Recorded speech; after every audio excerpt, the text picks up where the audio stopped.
This story is about a lone adventurer who broke a taboo. This adventurer was eating like an animal. Several monsters were lying on the ground, and a young man was atop them. His arm was completely injured. He stopped eating, and a light began to envelop his body. Quickly, all the wounds on his body began to heal. The system notified him that some abilities had been acquired, such as Roar and Battle Axe. The protagonist started shouting as a strong aura took over the place. Several other creatures were nearby, watching everything unfold. A noble's diary stated, "Devouring monsters is a taboo in this world." The monsters began to surround the young man. They started attacking. For a human, devouring monsters meant absorbing their evil essences. The first symptom appeared upon absorbing it, an indescribable feeling of frenzy, accompanied by superhuman strength. The second symptom was severe headaches and nausea, followed by poisoning. The monsters kept appearing, but the young man showed no fear. The third symptom is a sudden death. While the monsters attacked him, the protagonist only thought about getting revenge on everything. Rage overtook his eyes and emotions. If one could endure all of this, they might become a monster after consuming the evil essence. The young man began defeating all the creatures as if they were nothing. He kept striking, fighting, and devouring everything that moved around him, gaining more and more abilities. This cycle repeated many times. After defeating everything in his path, the protagonist reached a large serpent. Fueled by rage and armed with many acquired abilities, he began a fierce battle with the serpent. It tried to bite him, but he was able to defend himself, and quickly used his lightning skill called Thunder Mantle. A huge electrical shock hit the serpent, which couldn't withstand such a powerful blow. The boy gained another ability called Poison Mist. He continued to defeat and devour the monsters, growing stronger and stronger. Tired of the constant fighting, he stopped for a moment, thinking that perhaps with all of this, he might survive. However, he heard another sound, and when he looked up, he couldn't believe what he was seeing. Several other creatures appeared before him. This time, he was surrounded by many monsters. He looked at all of them and said that no matter how many he had to defeat, he would survive, no matter the cost. This is the future of the protagonist, the monster, devouring adventurer. Currently, in Bologna, a border city with multiple dungeons, there is one called the Miasma Dungeon. The air inside this dungeon continuously degrades the stats of the adventurers who visit it. The protagonist was walking through it, thinking that other people hated that place, but he always visited it. Before he knew it, he was already being called the Miasma Butcher. He looked at the ground and was pleased to see there was plenty of grass. That was the 6th floor of the dungeon. He starts harvesting them. These are the miasma grasses. They have the effect of purifying the dungeon and are also a source of money for the protagonist. He starts picking a few, thinking he wouldn't gather much, just what he needed. After harvesting them, he leaves happily, thinking they would last him for about 3 days. Suddenly, he hears some noises and turns around, seeing a group of rats. He thinks they are the dungeon's rats. The young man starts running toward the rats. Many of the monsters here use poison as an attack, which contributes to why adventurers dislike this place. However, for him, it didn't make a difference. The protagonist crosses the poison curtain, jumping straight into the rats. He easily takes down all the rats present, but more rats appear out of nowhere, jumping toward the boy. He doesn't waste time and counterattacks, defeating another rat. However, another one was already too close, and he can only defend himself with his arm as the rat tries to bite him. The rat was getting closer to injuring the protagonist, but at the last second, he hears someone shouting. A fireball hits the rat, throwing the boy to the side. He falls to the ground, looking at the explosion, surprised by everything. As he looks to the side, he sees a few people saying they missed. An adventurer tells the younger one that he had told him to get closer before firing the attack. The protagonist isn't so pleased to see the familiar faces from the Adventurer Guild. One of the young men approaches the protagonist and apologizes, asking if his name is Rude, emphasizing that he only tried to help since it looked like Rude was in danger. Rude gets up and thanks him, asking the young man to warn him before doing something like that again. The boy is confused and says that's exactly what he did when he shouted fireball. While they were talking, the chubby one shouted, saying that the grass colony was really there. He smiles, saying it's a stroke of luck. The other two are happy to hear that, but the protagonist is shocked. He asks if the 3 of them had been following him to find his gathering point. The boy asks what he's talking about, as they are just adventurers trying to make a living in a dungeon. He points out that it was a coincidence that they ran into him and then saved him. They shout that this was expected of the Miasma Butcher. He can't just thank them. The 3 start preparing for a fight. Rude notices this and closes his eyes. Even though he's irritated, he begins to apologize for doubting them and thanks them for saving him. His hand trembles with rage. Sometime later, in Bologna, at Rude's base, the restaurant Full Belly, the protagonist is being thrown onto the tables. 2 men are cursing at him, saying that whenever he enters, the smell ruins the food and that they had to say this because he was too dumb to notice. Rude is on the ground, and the 2 continue mocking him. The blonde man says that adventurers are people with the skills to defeat monsters. They start laughing while claiming that a person with such a useless skill, like abnormal status nullification, is good for nothing. The protagonist looks at them with disgust for everything they said. Abnormal status nullification is Rude's unique ability. It's useful for exploring the miasma dungeon, but it's not suitable for defeating monsters, which is vital for any adventurer. And since he has no combat skills, Rude is not accepted in any group. Because of this, he earned the nickname Miasma Butcher, as he is always on the lower floors, searching for items. Rude leaves the restaurant because, thanks to this weak ability, he has become a renegade adventurer. The protagonist thinks that, even though he's already a grown man, he still has life or death battles with mere rats. Lying in his bed, lost in thought, he wonders if he will really spend his whole life being just the Miasma Butcher. The next day, at the Adventurer Guild, Rude opens the door, thinking that he needs to find another colony while he still has some money left. As he walks through the place, the protagonist notices that it's noisier than usual. He goes up to the receptionist and asks if there are any good requests for today. With a discouraged look, she tells him that a new dungeon has been discovered. Rude is a bit shocked by this news, because new dungeons are filled with treasures and magical items. It's a golden opportunity for any adventurer. He looks around and thinks that now it makes sense why there are so many people here. The guild receptionist calls him over and shows him that the herbs he used to bring in now only fetch 30 because the price has dropped. He looks at it and shouts at her, asking why. She explains that the miasma dungeon was never popular, and now that people are focused on the new dungeon, there won't be any demand for those herbs. The protagonist can't believe it. The girl also says that the new dungeon is located in the Avelio Mountains, but Rude isn't allowed to go there. He asks why. She shows him that the requirement to enter is rank D or higher, and since Rude-chan is rank E, he doesn't qualify. This frustrates him. He yells at her, saying he wants to at least take a look at the dungeon, asking if there's nothing he can do. The girl sighs and says that unfortunately, those are the rules, adding that even if he went there, he would only meet his end. Even so, Rude is upset by this. Suddenly, someone arrives and says that if he wants to go that badly, he could join the group as a porter. The boy looks at him with a smile on his face. After everything is settled, they take a carriage that leads them down a road. The group leader smiles and says that it's great to have found the protagonist, as he had been looking for someone to carry the dungeon items, but no one wanted to. Rude looks at him disheartened, thinking that this is because all the adventurers in the guild are gathering to see the new dungeon, making it hard to find a porter. Suddenly, the redhead starts questioning if it really had to be the butcher. The man agrees with her, asking if there was no one better. The leader tells everyone to stop it, saying that the protagonist is a veteran adventurer, and it's better to take him than a beginner. He begins to introduce himself, saying his name is Bayer, and that he is the leader of the Scarlet Blades. Bayer also introduces the other two, saying they are Sasha and Rick. Together, the three of them form a rank D group. The protagonist looks at them and also introduces himself, saying his name is Rude, rank E. He says it's a pleasure to work with everyone there. Bayer says that before they enter, he would like to take a closer look at the protagonist's stats and asks him to show his guild card. Rude says it's no problem. As soon as he takes the card, Bayer asks him to open his status, and a window showing his specifications appears. Bayer is surprised and asks if Rude can use fire magic. Rude says yes, but it's too weak to be used in battle, though it's good enough for cooking. Bayer smiles, saying that's quite useful, and that's why they'll rely on him. After the trip, they arrive at the dungeon and are impressed. The leader says they've finally arrived. This is the new Avelio dungeon. Sasha is very happy, and Rick is excited. She says that it looks like they were the first ones to get here. Rick can barely wait and asks them to go explore right away. Slowly, they open the door and begin to look around.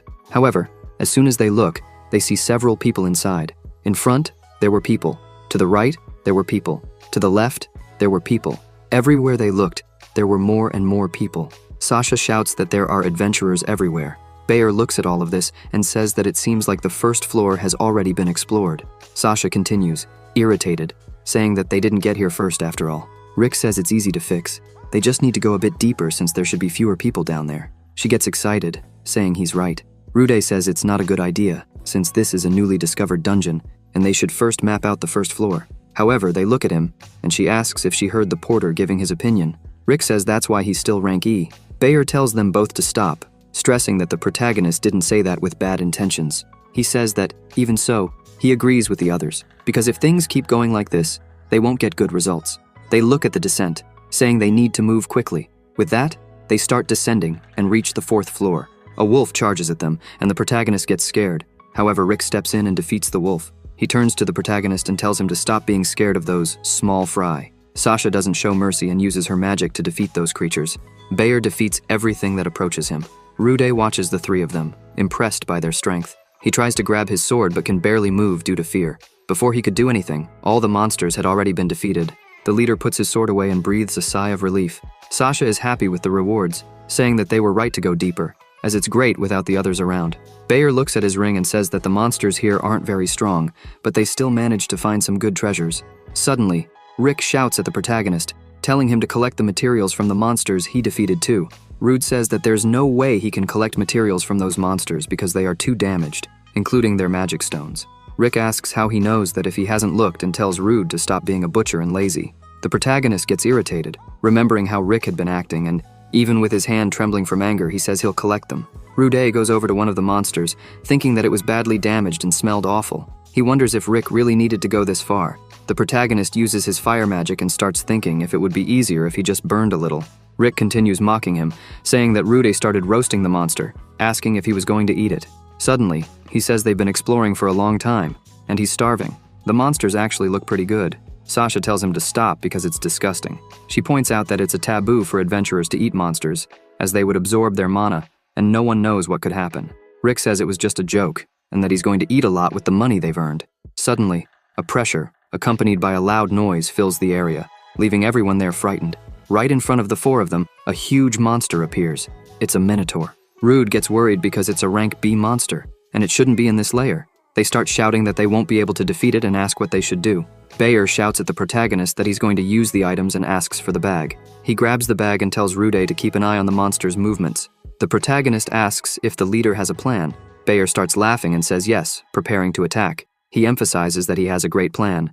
Bayer betrays the protagonist and strikes him. While Rude is lying on the ground, the leader calls the other two. Rick throws a spear called the Warrior's Mantle. This is a warrior's encouragement ability that makes the target attract the monster's attention. The spear lands beside the protagonist. Sasha uses acceleration on everyone. This is an ability that doubles the target's speed. Almost powerless, lying on the ground, Rude asks if they were planning to do this from the start. The leader, smiling, asks if there was any other reason they brought a butcher with them. The protagonist looks at them as they run and shout at him to buy time. Filled with rage, he screams, cursing at all of them. The minotaur prepares to attack him. The protagonist looks at it, and the monster looks back. With full force, it attacks and throws Rude away. He crashes into the wall and smiles, thinking that he managed to dodge. However, he sees the monster approaching him and thinks it's the end. The minotaur hits him with all its strength, making him feel incomparable pain.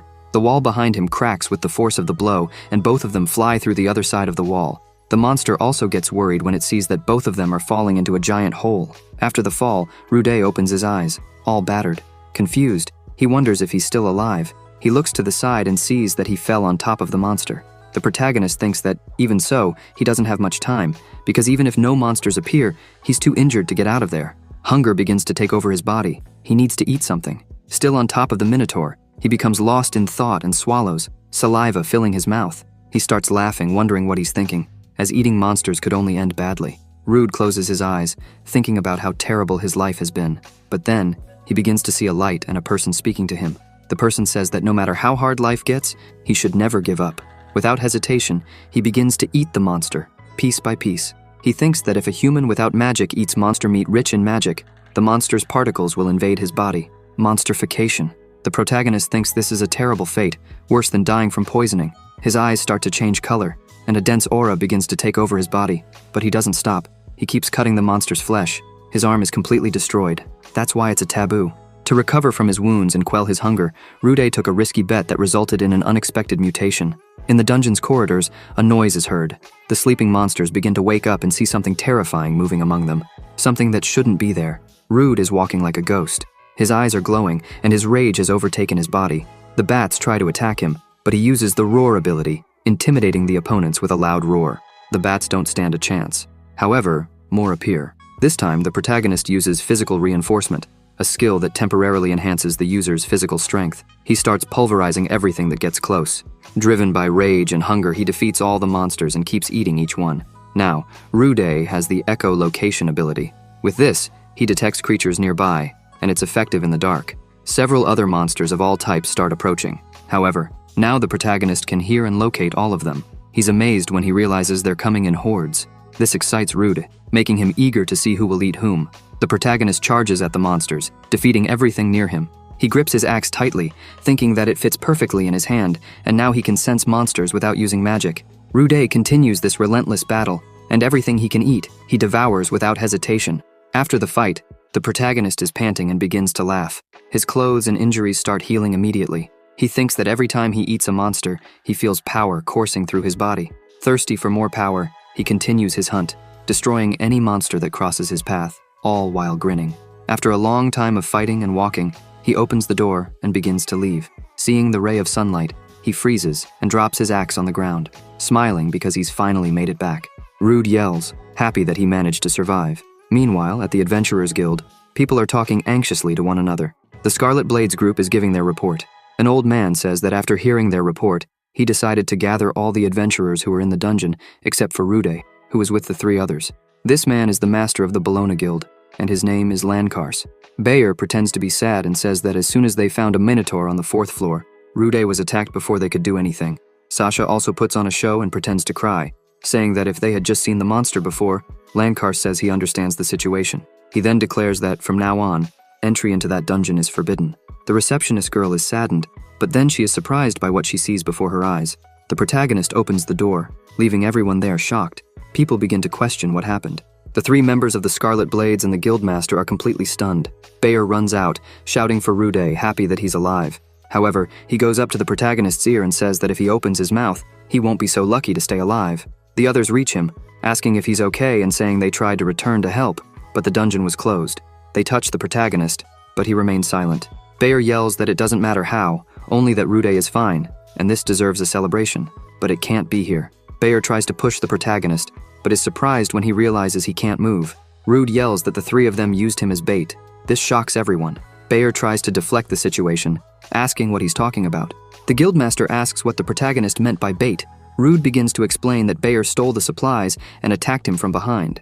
Rick used a skill to direct the Minotaur toward the protagonist, while Sasha accelerated them to flee, leaving him behind. Bayer screams, trying to deny it. Suddenly, a woman begins to enter the guild, saying that they will clarify the story. Everyone looks at her entering the building, as she is an official from the Truth Department. The 3 are shocked and ask what an official from the Truth is doing here. Lankar says it's because there have been numerous porters who joined their team and were never seen again. That's why he brought her in to settle the debt. The Guildmaster tells her to proceed, and everyone is scared, except for the protagonist. She asks between Bayer's group and Rude's group, who is telling the truth. Her eyes begin to glow, and seconds later she declares that the members of the Scarlet Blades are lying. The woman raises her staff and announces that Rude is telling the truth. Bayer is terrified by this. The other adventurers start whispering to each other, displeased. Despite all this, Bayer refuses to accept it and asks how they knew that. Lankars explains that the truth ability is impossible to acquire after reaching adulthood, and its effectiveness rivals unique abilities. The lies didn't pass the truth ability. The Guildmaster asks what could be more reliable than the words of someone who swore to dedicate all their power to the nation.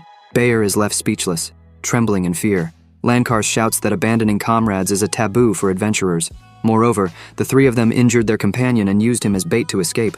Lankars says that, even without investigating the other crimes, this is enough to revoke the 3 of their adventurer licenses and reduce them to servants. Sasha begins to shout, outraged by this. Rick can't believe it.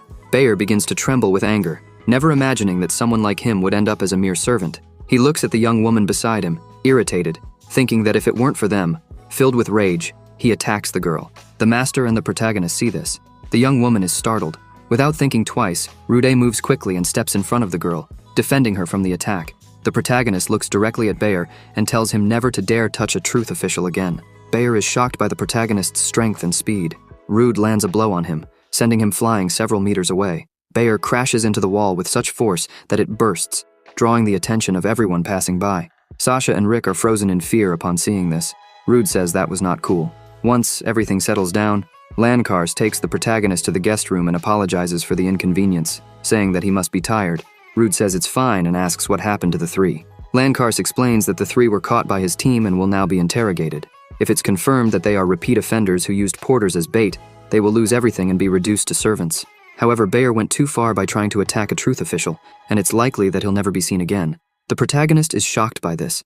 Lankars points out that the 3 lost their rights to the profits they made in the dungeon, so Rude will get everything. The master says there's about 200,000 Regan inside. After they finish talking, the protagonist leaves the room and stands in front of the door, holding all the money in his hands.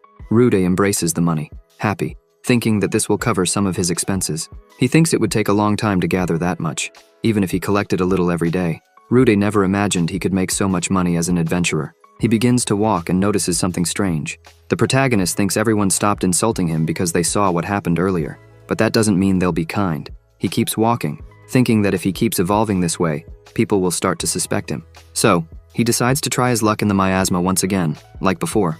The protagonist takes a deep breath and thinks it's time to act and stop being negative, as he finally has some good money and will be able to buy equipment and eat whatever he wants. While walking through the village, he decided to take a look at the tool shop. Suddenly, Rude was impressed by something. A beautiful magic bag caught his attention. He continued walking, saying he would look for something to eat. The next day, inside the dungeon, the monsters were being defeated easily. Rude never imagined he would be able to defeat them so effortlessly, since just yesterday, he would have been fleeing. The protagonist used his analysis skill, and his eyes started to glow as he saw the rat's stats in detail. Rude realized that this skill was something he gained after eating the monster. He kept observing the rats, thinking they were only level 9, which made him wonder how much his own stats had increased. He pulled out his guild card. Since he defeated the rats so easily, he thought he should be at level 20. When he opened his status window, the protagonist was shocked to see that his current level was 42, considering that just yesterday, he was at level 7. Rude commented that this was rare and decided to check his skills. When he opened his status window again, he was pleased to see that he had several new skills. He remembered that, when passing by the place where he fell in the dungeon, the wall was already sealed. The new dungeon would be sealed for a while, so Rude decided to explore the miasma. Confident, he wanted to test his new skills on deeper floors. Also, he wanted to test the new bag he had bought earlier. Rude went to the staircase, saying he wanted to choose the right monster to test his skills. He started going down, passing the 6th floor, the 9th floor, and the 13th floor. However, he found all of it uninteresting and thought he needed to go deeper. After a while, the protagonist reached the 24th floor where he encountered a monster with armor and a sword. Rude hid behind a stone and used his skill to analyze. Seeing that the monster was only level 25, the protagonist commented that the lizard soldiers fight in groups, but there was only one here. He looked at the sword, smiled, and said it might be worth trying. Rude attacked, and the lizard noticed his movements. It tried to dodge, but the protagonist's attack still grazed it. Rude smiled and said that wasn't bad, but he wouldn't miss the next one. The lizard ran away, leaving the protagonist confused. Rude chased after it, shouting for it to wait. He was a little confused because the monster ran into an alley. The protagonist approached, saying that it wouldn't escape now. The lizard turned around, smiling, and stared at the protagonist. Rude noticed other presences behind him. He slowly turned around and found 2 more lizards. Soon, the protagonist realized it was a trap. He kept his eyes on the lizards and prepared for the fight, thinking he was completely surrounded. Even with the level difference, the situation still seemed bad. One of the lizards attacked, but Rude dodged, thinking that, in this case, he would take them down one by one. He quickly advanced and attacked one of the lizards, shouting that it was time to have some fun. His strength was great, and he managed to knock down the lizard, which simply stared at the next attack. Rude prepared himself, thinking that he would finish this now. However, another lizard stepped in front to protect its companion. The protagonist was confused by this behavior. He realized that the other was attacking him from behind and managed to dodge at the last second. The lizard watched him while Rude smiled and said that it was close. Several more lizards started to appear, making the protagonist wonder how many were left. Rude thought, even if they worked well together, how did they manage to set up this ambush and coordinate their attacks so well? Thinking a little more, he remembered that before they acted, he had heard a sharp sound that could only mean one thing. Looking back, the protagonist was able to see the leader coordinating all the attacks of the lizards. Quickly, he used his analysis skill and focused directly on the boss. Its level was higher than the others, and one of its skills was command. Rude started laughing, thinking he had finally found the one calling the shots. The boss noticed he had been spotted and began to shout. The other lizards also started shouting, and 3 of them attacked at the same time. Rude used physical reinforcement and gathered his strength to counterattack. He defeated everyone in his way. A lizard stepped in front of him, but the protagonist ignored it and simply stepped over it. He jumped over all the lizards, heading straight for the leader. The boss stood watching as the protagonist charged, thinking he had finally caught him. Rude landed a full strike, but was surprised by what happened. The leader didn't have a single scratch. The boss realized that the protagonist had let his guard down, grabbed his sword, and charged at him. Rude thought he wouldn't be able to dodge the attack, but when the boss's strike hit, nothing happened because he had activated his iron body skill. The protagonist laughed and told the boss that he wasn't the only one with an ace up his sleeve. The leader backed off, and Rude took the opportunity to assess the situation, confused by what had happened since he thought he had hit the boss but hadn't caused any damage. After analyzing, Rude confirmed that the leader didn't have resistance skills, so it must have been another lizard. He checked all the others around him, but couldn't find any special skills. Suddenly, he found it. One of the lizards had a wound, and one of its abilities was substitution. Rude thought that this was the lizard taking all the damage. The lizard realized it had been noticed, but it was too late. Rude managed to strike it. The protagonist remarked that it must be tough being a subordinate who only serves to take damage. The lizard began to tremble and fell to the ground. As it hit the ground, Rude told them not to take it personally. The boss, seeing this, became furious and started shouting. All the lizards attacked at once, but the protagonist used his web manipulation skill and managed to avoid all the attacks. The leader watched in disbelief at what he was seeing. From above, Rude said that by grouping together, they had made it easier for him to use his webs, and he created a net, throwing it toward them. The boss just watched it, without reacting. All the lizards were defeated, including the leader. The protagonist approached and said, "Looks like I won," and with a firm strike, finished the battle. The leader was defeated, and consequently, all the others were as well. The protagonist stopped in the middle of them and said, "Now it's time for a snack." Rude took out his bag, saying it was time to use the magic bag. The space inside expanded magically, and the weight was completely reduced when he closed it. He began searching inside the bag, looking for kitchen items. Rude pulled out a pot, a cutting board, and some seasonings. As he prepared the meal, he thought about how he used to be desperate to survive, but had always wanted to try these things. The protagonist began cooking, wondering if monster meat. After it was ready, he looked at the dish, salivating, thinking that cooking and then eating it would be a great experience. With a strong desire to taste it, he grabbed a piece and started eating. Rude was amazed by the flavor.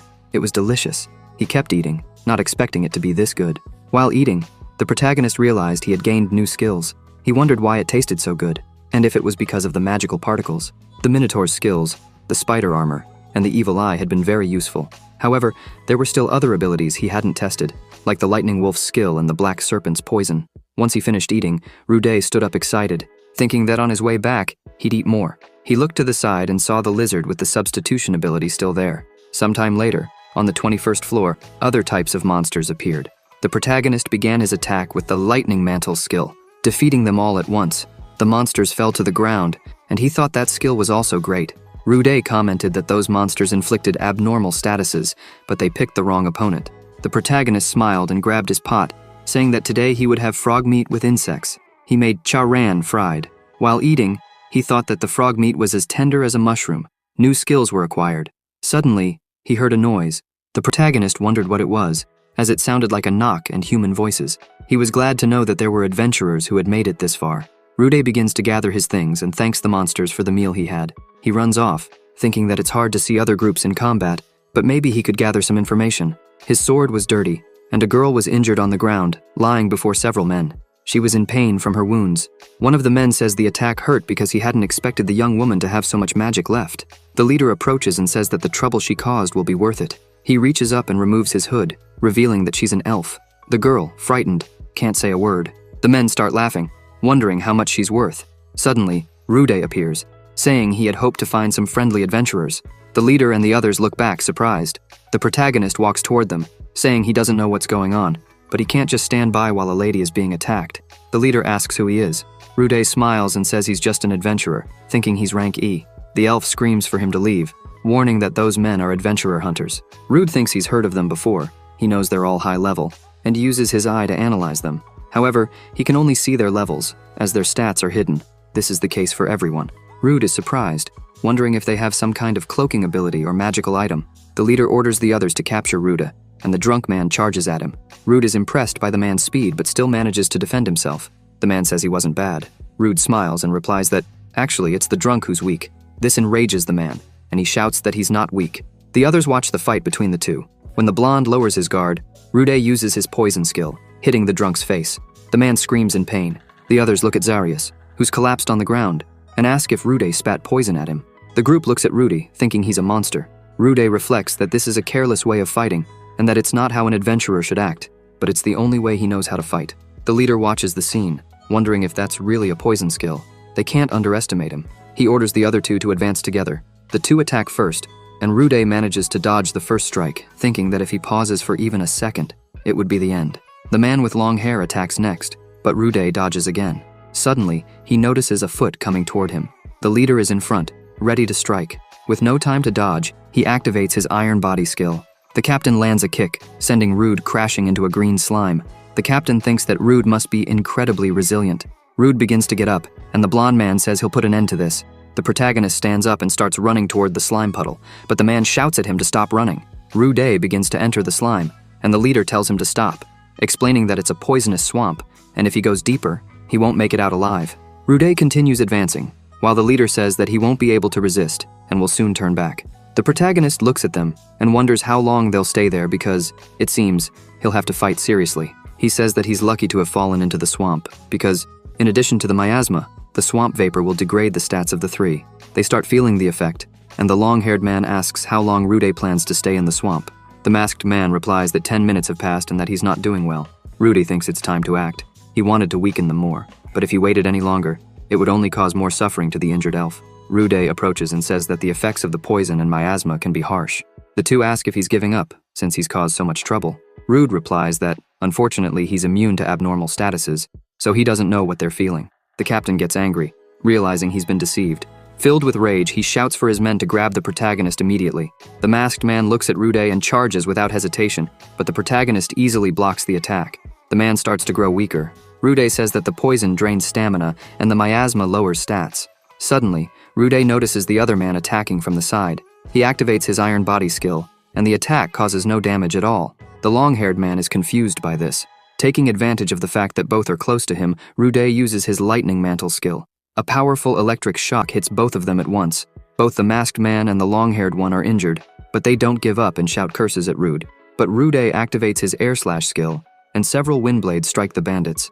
The leader watches everything unfold, thinking to himself that Rude has poison, iron body, lightning mantle, and even air slash. He asks why a human has so many monster-like abilities. Rude advances, saying it doesn't matter. The two engage in an intense battle. The captain thinks to himself that, despite being superior in close combat, he's starting to lose the fight, probably due to the miasma. Rude keeps advancing and attacking. With no other option, the captain uses his agility boost, saying he had to use it against trash like this. He attacks with everything he's got. Rude fixes his gaze on the captain and activates his physical boost, breaking the leader's sword and winning the hard-fought battle. The protagonist says that, if it weren't for the abnormal statuses, the captain would have been much stronger than him. After the fight, the two start walking. The elf thanks him for saving her, saying she doesn't know what would have happened if he hadn't shown up. Rude says he couldn't leave her in that situation. He thinks to himself that the elf is trying to keep her composure, but her body is clearly affected by the miasma. He says he did what he could to give her first aid. He starts thinking that it's rare to see an elf in such a remote area and wonders why she was being hunted by those men. Suddenly, they hear a loud noise. A huge monster appears before them. Rude thinks that it must be the leader of the moths and uses his eye to analyze it. He sees that the monster is level 37. Without thinking twice, he jumps to attack, believing the monster wouldn't be able to defeat him. However, the monster uses its ability, and there's no time for Rude to react. The attack is ferocious, splitting the ground and almost hitting the elf, who narrowly dodges. Rude asks if she's okay, and the elf responds that she is. He prepares himself, saying that he was caught off guard, but now he'll have to repay it. The moth starts to fly, and Rude asks if she really thinks flying away will save her. He uses his air slash skill, hitting the monster directly. The monster is heavily wounded, which makes it even angrier. It uses its paralyzing scales, but Rude smiles and says that doesn't work on him. However, he notices that the attack is also heading toward the elf. She focuses and unleashes a powerful gust of wind, leaving the monster almost defeated. Rude is impressed, but this is to be expected from an elf. He goes up to the monster and finishes it off. The elf looks at him and asks if he's really immune to poison and paralysis. She also says that his skills are similar to those of monsters. Rude wonders how to explain that, but the elf suddenly starts feeling unwell and collapses to her knees. Rude becomes concerned and shouts, asking if she was hit by the paralyzing scales. With heavy breathing, the elf says it's something else. He kneels beside her, and she says that once they get out of there, she'll explain everything. They start moving toward the exit, and once outside, they sit under a tree. The elf smiles in relief, saying she feels much better now that she's out of the labyrinth. Before telling him everything, she decides to introduce herself, saying she's an ex-adventurer named Alicia. Rude is surprised and exclaims, asking if she's the Alicia from the Emerald Storm. She smiles, saying that he already knows her. The protagonist says that she's from the most renowned S-rank group, Azure Trails. Everyone knows the members of that group, but as far as he remembers, the group was... Alicia lowers her head and confirms, saying it's been 5 years. They were defeated by monsters that day. They faced a monster deep within an S-rank dungeon called the Abyss Dungeon. During that battle, they lost their leader, and another member had to retire due to the severity of their injuries. One more was devoured by the labyrinth. The elf says that even she didn't come out unscathed. She starts to show a little more of her scars. Rude is startled and asks what she's doing. She explains that the mark is a curse that was placed on her that day, the low-level curse. The protagonist is surprised, saying he's never heard of it. Alicia says she hadn't known about it either. She explains that she tried everything but could only slow the curse's progression.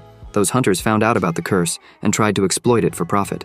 Alicia explains that, in any case, she would meet her end once her level reached 0. Even knowing that, she couldn't bear the idea of surrendering to those scum.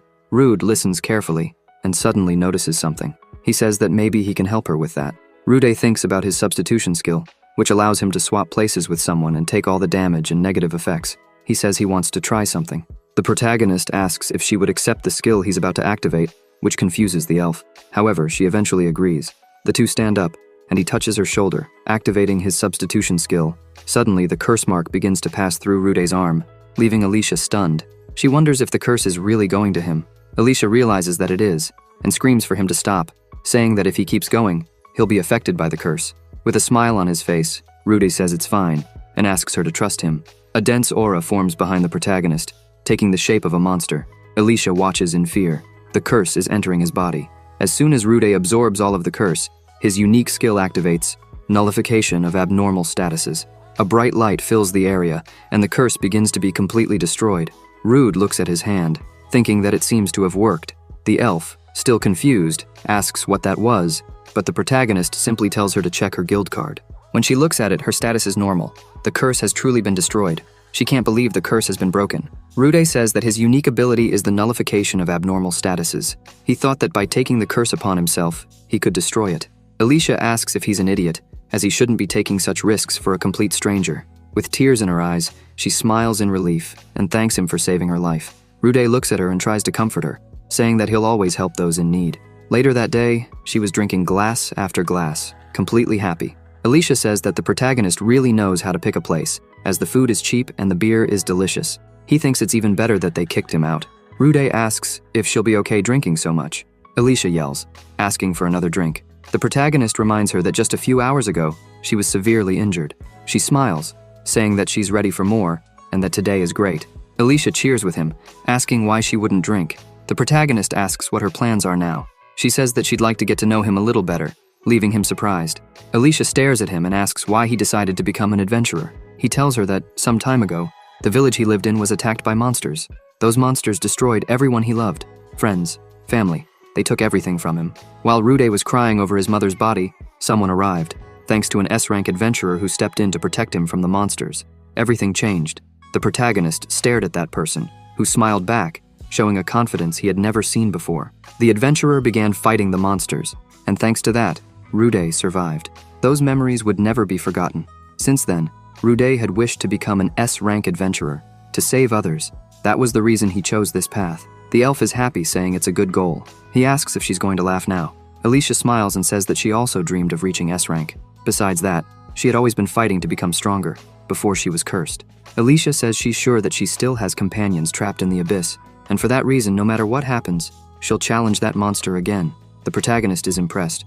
She says that, for now, until they get strong enough to achieve their goals, they could form a group. Rude becomes a bit worried about this and tries to say something, but the two idiots from before approach the table holding the elf's hand. The blonde guy says he's been drinking with a beautiful woman, calling the protagonist a butcher. Rude gets irritated, thinking that these two are the same ones from last time. The two begin to bother Alicia, telling her to stop drinking with the protagonist and come with them. Suddenly, the protagonist stands up, grabs one of them by the shoulder, and tells him to let her go immediately. The guy gets angry and grabs Rude, cursing at him. Rude and the two guys stare at each other. Alicia tells them to stop immediately. The two look at her, while the elf says that they're in a tavern, so if they want to fight, they can sit at a table with her. Alicia raises her glass, happy, and says that whoever drinks the most wins. She starts chugging her first glass. The crowd cheers, and 2 more glasses are placed on the table.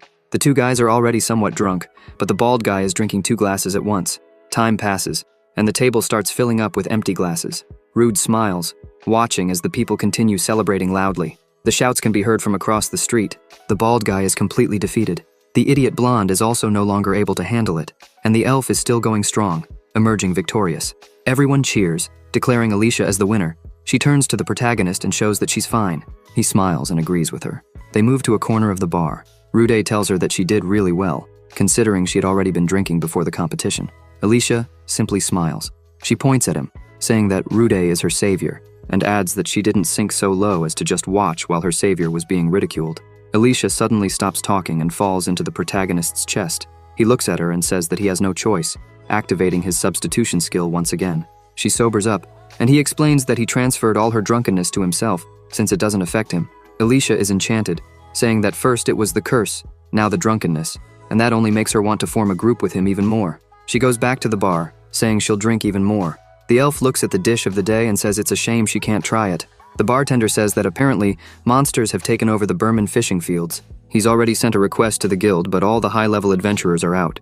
He asked the two if they would accept the request. After agreeing, they head to the Barnabas fishing area. Alicia is excited, seeing that the place is really beautiful. She says they need to defeat the monsters as quickly as possible so they can try the chef's special dish. Suddenly, the protagonist notices something. Something rises from the water, nearly hitting him. Rude smiles, saying that the monster the owner mentioned has arrived. Alicia notices something that leaves them both in disbelief. Several other monsters begin to surround the boat they're on. The monsters start appearing beneath the boat. Rude uses his eye to analyze the monsters, seeing their levels and abilities. They begin launching their attacks.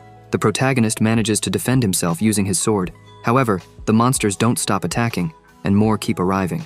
Rude continues defending, thinking that the attacks don't stop for a second. The boat starts rocking, and he thinks he won't be able to keep defending without something to brace himself with. He gets irritated and throws his sword away, jumping into the water, thinking that if it's like this, then the real fight begins now. Alicia is left on the boat, not understanding why her partner suddenly jumped into the water. Rude is surrounded by the monsters in the water. However, he smiles and calls the fish to the fight. The monsters begin to attack. Rude uses his skill Lightning Mantle, hitting them all at once. The attack is so powerful that its intense glow can be seen from the outside. Several monsters begin to rise, already lifeless, and the protagonist also appears on the surface. Alicia shouts for him, worried, but the protagonist reassures her that everything is fine. Surrounded by the bodies of the monsters, he thinks there are still a few left. He notices that the Gurneebs are stopping their attack and retreating. Rude wonders if they are being cautious or if they are protecting something. The protagonist says he will take another look below and asks Alicia to do something. Although confused, she listens carefully to the plan. Rude dives again with a rope tied around him and notices that the monsters aren't attacking or fleeing. This means they are guarding something. He dives a little deeper and is surprised by what he finds. At the bottom of the river, there is a giant creature. Rude uses his eye to analyze it and sees that the monster is level 38. He wonders if it's an anemone or a hermit crab. Suddenly, one of the tentacles begins to make noise and release air. The tentacle detaches from the creature and turns into a new monster. Rude is shocked to see that this creature is generating the Gurneebs. He thinks they need to defeat it, and since the monster isn't attacking, he decides to return and prepare. But suddenly, he feels something holding him. The creature grabbed one of his legs and started pulling him down. The Gurneebs begin to attack, and the protagonist realizes they didn't attack earlier because they wanted to distract him from the tentacles.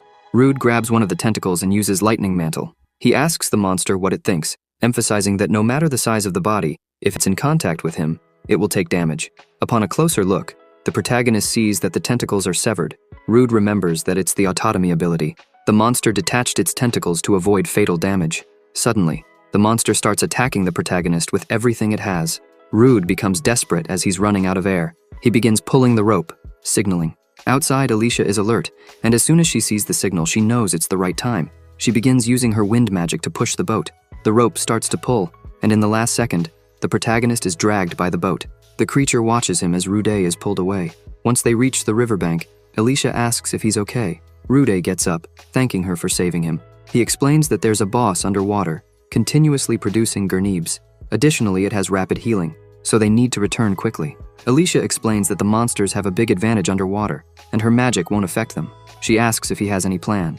Rude says there's only one way. He lowers his head and thinks that he needs to make a decision, as Alicia has already mentioned the curse and even wants to form a team. This is why he needs to reveal his secret before she decides. At the edge of the river, he asks her not to tell anyone what he's about to show. She's confused, but just watches. Meanwhile, at the bottom of the river, the creature is still generating more monsters. Suddenly, it notices something coming in its direction. In the distance, a glow is approaching. It's the protagonist with his high-speed swimming ability. The Gurneebs try to attack him, but he's too fast and defeats them all in seconds. The boss sees this and becomes enraged. It begins attacking with its tentacles, but Rude dodges all of them, continuing to swim between them. He heads straight for the boss. A noise is heard, and the water turns red. The protagonist successfully lands his strike, and now that he's in contact with the boss, he smiles and says, "It's over." Rude uses Lightning Mantle, hitting the boss with full force. Both the boss and the Gurnabes are defeated. The protagonist thinks that now the fishing spot will have peace, but the problem is Alicia. He worries about what she might think after seeing him devour a monster. With the monster situation resolved, he returns to the surface. When he looks at the shore, he sees no one. The protagonist smiles and starts to leave the water, wondering why he thought she would wait for him. It seems he was just hopeful once again. Suddenly, he hears a voice saying that he's taking too long. This paralyzes Rude. Alicia is carrying some branches while asking if the protagonist is okay and if he defeated the boss. Rude says he managed to defeat the boss. She smiles and says that she couldn't just wait around, so she decided to gather some wood to make a fire and dry the protagonist's clothes. This leaves him speechless. Still confused, Rude asks if everything's okay, even after Alicia saw him do that. She begins setting up the fire and says that she was a little surprised, but smiles and adds that he trusted her enough to reveal the biggest secret he could have, and that made her happier than anything else. Rude is shocked by these words but soon starts to feel better and thanks her for that. The protagonist says there's one more thing. He starts pulling a rope, explaining that he wanted to get the boss's abilities as well, so he cut off a part and brought it with him. As he continues pulling, he comments that it would have been strange if he were the only one eating. Alicia approaches, asking if he really got something. He shows her a fish and says he managed to catch a Barnabas, but that it might be a little strange to eat it near a monster. Before he finishes speaking, Alicia interrupts him, excited, shouting that she's going to eat it. Rude smiles and starts laughing. As the sun begins to set, he comments that while they eat, he'll tell her the story of the first time he ate a monster.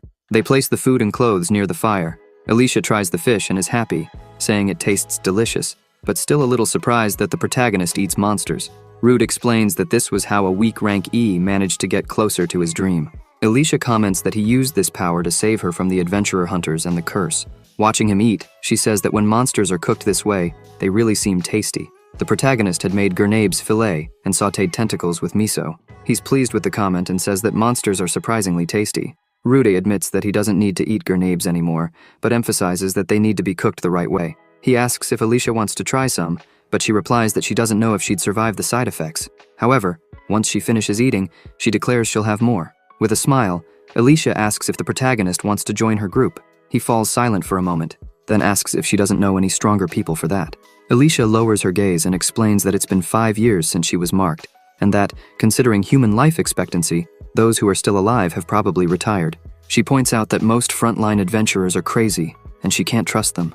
Reaching out her hand, she says that she wants someone to adventure with her, someone she can trust 100%. If that person is him, then she's willing to try again. This deeply moves Rude. He closes his eyes, smiles, and accepts the request, saying that now they are a pair. The next day, at the Adventurers Guild, Alicia is excited, shouting that they should prepare for their group's first job. Rude comments that he doesn't think they'll get a good mission since he's rank E. She agrees, but says it's only their first time. They arrive at the reception and call for an attendant. Alicia announces that they're forming a group and asks to register it. Upon seeing the card, the young woman gasps, realizing that Alicia is an S-rank adventurer, and asks if she's Alicia of the Emerald Storm. The attendant continues examining the card, scrutinizing every detail, including the unique skill and other abilities. Then she asks why someone like Alicia is with the Butcher of Miasma. Alicia gets irritated and asks what the attendant just said. The young woman quickly covers up, saying it was nothing. Ignoring the provocation, Alicia asks to have the group registered and inquires about the requirements to raise the protagonist's rank. The attendant checks the reports and informs them that he has already met enough achievements, but still needs to complete combat missions. Determined, Alicia asks for the toughest subjugation mission available. Once they take the mission, they head to the outskirts of Bologna to deal with a wolf pack. The wolves are around level 11, and their main ability is scent detection. Rude smiles and uses his stealth ability, approaching the wolves from behind. By the time the wolves finally notice him, it's already too late. He strikes quickly, taking down several of them. One of the wolves howls, calling reinforcements, and Rude tells Alicia that the new arrivals can be dealt with by her. She doesn't waste time and summons her spirit, Silfiede, asking her to lend her powers. Rude is impressed as he watches his partner's unique ability. Silfiede begins using her powers, enveloping Alicia in a strong aura, leaving Rude even more amazed. The wolves continue attacking, but Alicia counters with Cyclone Slash. A powerful gust of wind is unleashed, instantly defeating the wolves. All the wolves in front of her are eliminated without a chance to fight back. The protagonist is startled by the sheer amount of power. He observes the devastation on the ground and the bodies of the wolves, thinking that it's an absurd force, something impossible to dodge. Alicia smiles and comments that her power before being cursed isn't even back to normal yet. Rude begins to imagine what this woman would be like at full strength. Suddenly, a noise catches his attention. More wolves have arrived, and one of them is already charging to attack him. Surprised, he realizes he didn't expect so many wolves to be hiding. The wolf is very close, and Rude wouldn't be able to block the attack in time. Alicia yells for Sylphide, and a strong light appears. The attacking wolf suddenly stops, and everyone is confused as Alicia and Rude vanish. Then, a noise from above catches their attention.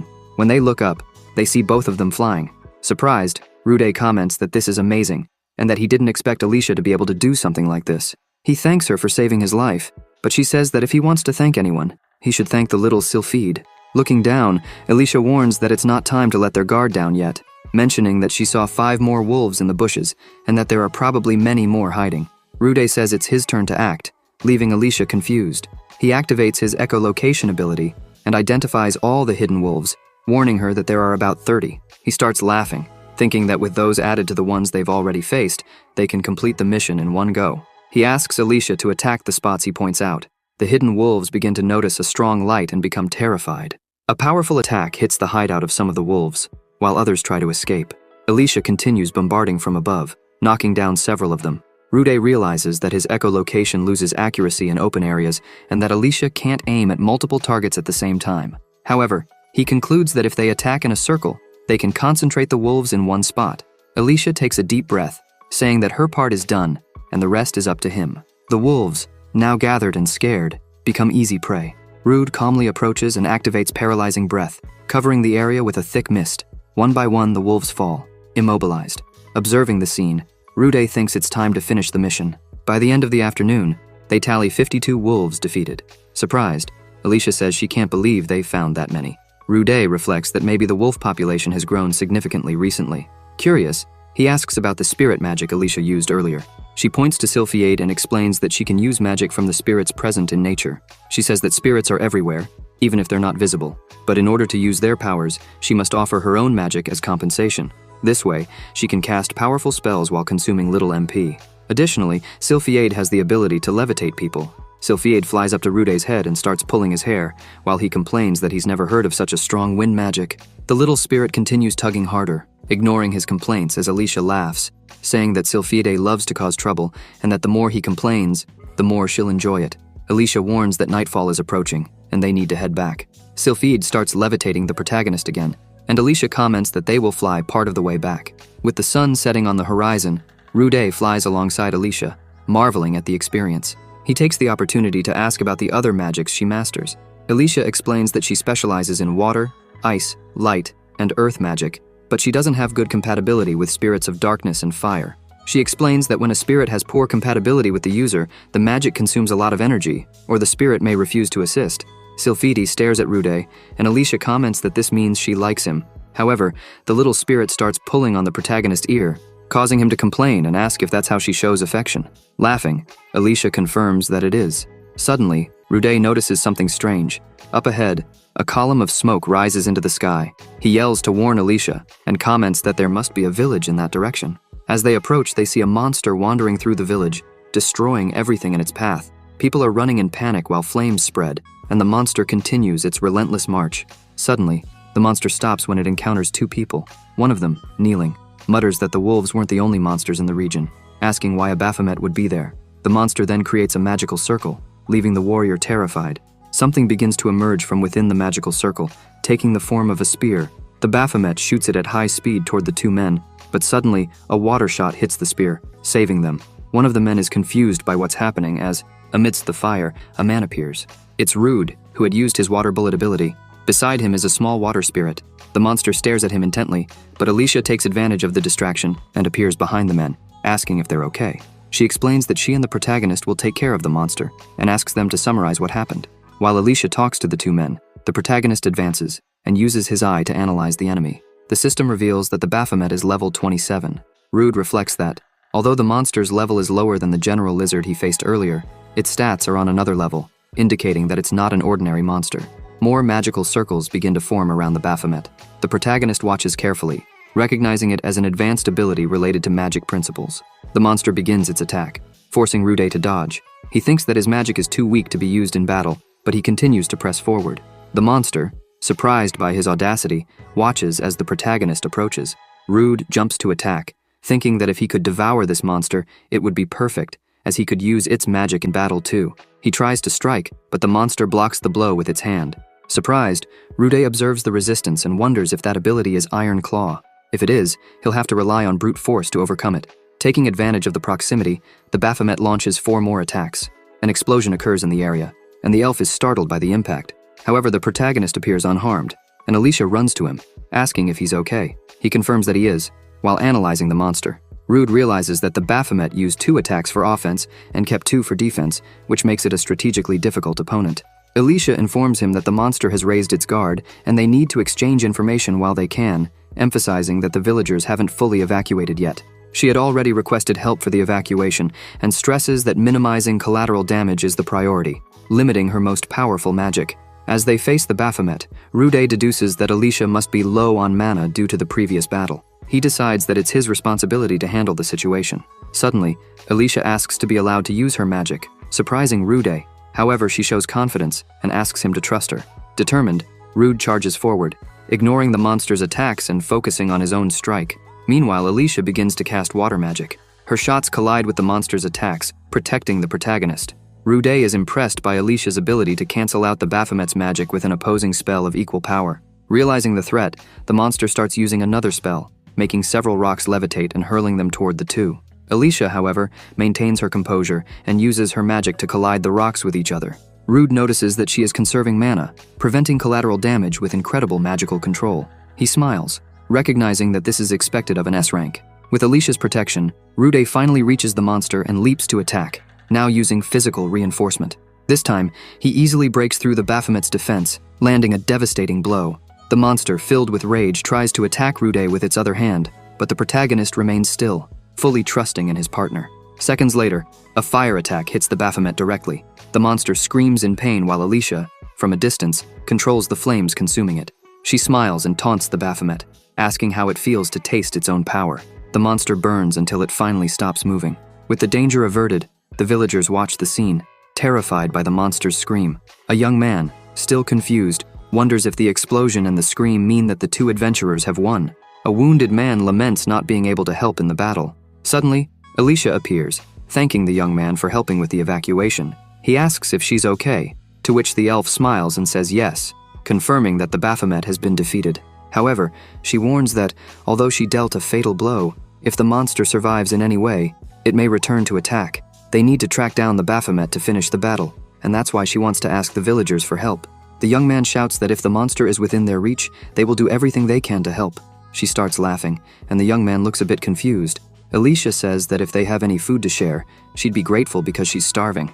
Later, in the forest surrounding the village, the protagonist is preparing the Baphomet's meat. Alicia arrives, happy, saying she's back. He greets her and asks how the villagers are doing.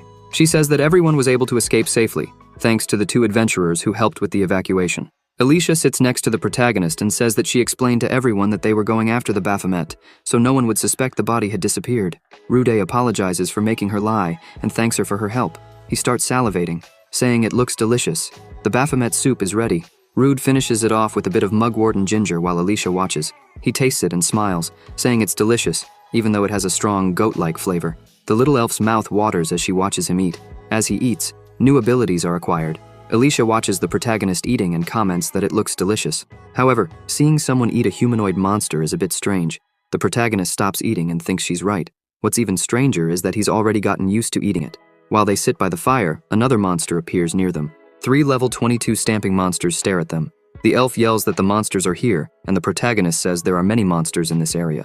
Rude stands up, saying that if it's come to this, it means it's time for him to test his new magic. Everyone goes silent, and nothing happens. Rude asks what's going on. The stamping monsters start attacking. The protagonist is caught off guard, and the boar rushes past them, hitting the camp and causing a small explosion. The Baphomet soup is thrown to the ground. Alicia screams, saying she thought the protagonist was going to use magic now. Rude starts getting up, irritated, and says he's low on mana so he won't be able to help much. But this is unforgivable. The elf is confused by this. The protagonist looks at the food on the ground and says that he removed all the impurities from the monster to prepare the dish and it took him a long time. He says that he really wanted to savor that meat, so he used the best seasoning. Those pigs would be held accountable for this. Fury takes over the protagonist. His eyes shine, and he yells that he is going to eat those damn creatures now. Alicia is startled by this and shakes him, yelling for him to calm down. She explains that the ability the stamping just used is called Quick Step. This increases their acceleration force, making all their attacks powerful. This means that, even if it's not favorable, they need to fight from a distance to avoid the reach of the quick step. The pigs continue staring at them, and she says that, to sum it all up, they need to retreat now. The two run, and the boars chase after them. The night passes, and the boars are still searching for them. Both are perched on a tree. The elf thinks that, by the looks of it, they managed to shake off the pigs. She starts whispering to him about the magic he couldn't use. Rude explains that he's never had trouble using the abilities he's acquired so far. Alicia tells him to analyze it with his analyzing eye. The protagonist agrees, realizing she's right, and starts using the eye. He gets confused because it says he should understand it instinctively. The elf thinks for a moment and says that if he still can't use it, it must be one thing. She pauses and says that he's so stupid and has such a limited brain that that's why he couldn't understand the magic. Rude comments that this was a bit rude. She keeps thinking and says that the protagonist can use fire magic, even if weak. So that's not a good explanation for why he couldn't use the other abilities. Suddenly, the elf has an idea. She says that maybe, for him to use monster magic or abilities, he needs to learn to manipulate mana. Rude says he understands now. It's not enough just to have the magic. He needs to manipulate the mana. Alicia says that she doesn't know much about mana, but it could be similar to absorbing monster abilities. The protagonist says he'll try. He starts focusing and recalls the time he ate the Minotaur. His arm and wounds were immediately healed. Soon after, a burst of power starts radiating from his body. Rude thinks that if he can manipulate that power outside of his body, he feels strength building up in his arm. The elf is surprised by what she sees. The protagonist slowly opens his eyes and is also surprised by what he sees. He had created some magic circles in front of him. Rude is pleased, thinking he managed to do it. He fires the attacks, thinking that as long as he can feel the mana, he can use it as if it were part of his body. The stamping look up and see the attacks coming. The blast is so strong that the explosion is enormous. The three boars don't survive the impact. Without wasting any time, Rude runs over and starts frying the boar's meat. Excited, he says that stamping ribs would make the perfect dish. He turns to Alicia and apologizes for making her wait so long, but she says it's fine, as it's something he needs to do. Alicia begins to explain that Rude needs to use mana, not magic, to activate his abilities. Based on his last attack, the protagonist didn't get exhausted. It seems that Rude will be able to use this ability all the time. He agrees, saying that as soon as he felt the mana spreading through his body, he immediately understood how to use it. And if mana can replace magical power, maybe Rude can use it to strengthen his body and weapons. Among adventurers, many decide to polish their magical abilities, with most using them in close combat. By circulating magical power throughout the body, their skills are improved, and if used on a weapon, the attack power increases. It's even possible to unleash magic slashes. The elf says she understands now, pointing out that the protagonist didn't have much magic before, which is why he couldn't use his abilities. He finishes preparing his dish, and says that he now has much more mana than before. But the most important thing is that, apparently, he can replenish his mana by eating more monsters. He eats a piece of the stamping, and absorbs the quick step ability. Alicia watches him, thinking that Rude can absorb mana through food, and even store it in his body. She looks at his food, drooling, thinking that those pork ribs look delicious. The protagonist sees her drooling and asks if she's craving some. The elf hesitates, trying to hide it. Suddenly they hear another noise and something is coming toward them. They both look to the side, and another monster appears. A super stamping is there before them. Rude says that the boss has finally arrived. The pig charges to attack Alicia. She freezes, as the boss is too fast, and she won't be able to get away. Rude sees this and uses his quick step ability to save her from the attack. The elf thanks him once again for saving her life. She watches the boss, thinking that the moment she felt something from a distance, it was already right in front of her. She's confused since they're not in a dungeon. A monster like that shouldn't be here. Suddenly, the protagonist starts getting angry again, saying that it's always the same nonsense. The food he made has been ruined once more. He yells at the boss, telling him to stop interrupting. He asks if that boss would make a good roast, but quickly thinks better of it, since it has fire resistance. However, if they threw it in the eye to fry, it would taste good. That's the king stamping, level 38. Rude thinks its stats are pretty strong too.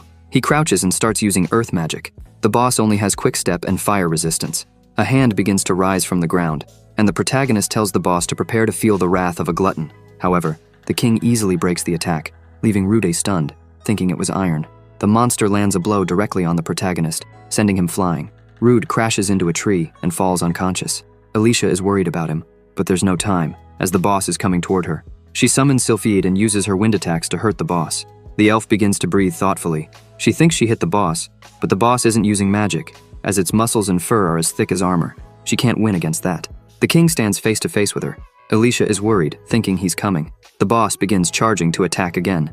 Suddenly, an enormous pressure is felt, and a fierce roar echoes through the forest, causing the boss to stop. Rude is angry. He stands up, telling the pig not to dare ignore him, as they're not finished yet. Rude thinks that he can't use Quick Step or Body of Iron right now, and if he turns this into a battle of friction, there's a chance the damn pig will target the elf. The protagonist analyzes the situation, but realizes he doesn't have an ability to defeat the boss in one move, even though the pig only charges in a straight line. With no other options, he closes his eyes, thinking it's the first time he'll use this. He raises his sword, thinking that he needs to try. The boss charges toward him quickly. Alicia screams, witnessing the scene before her eyes. Rudy thinks that first, he needs to gather the mana from within his body. Then, he needs to imagine it flowing into the sword. The boss looks at the protagonist and attacks.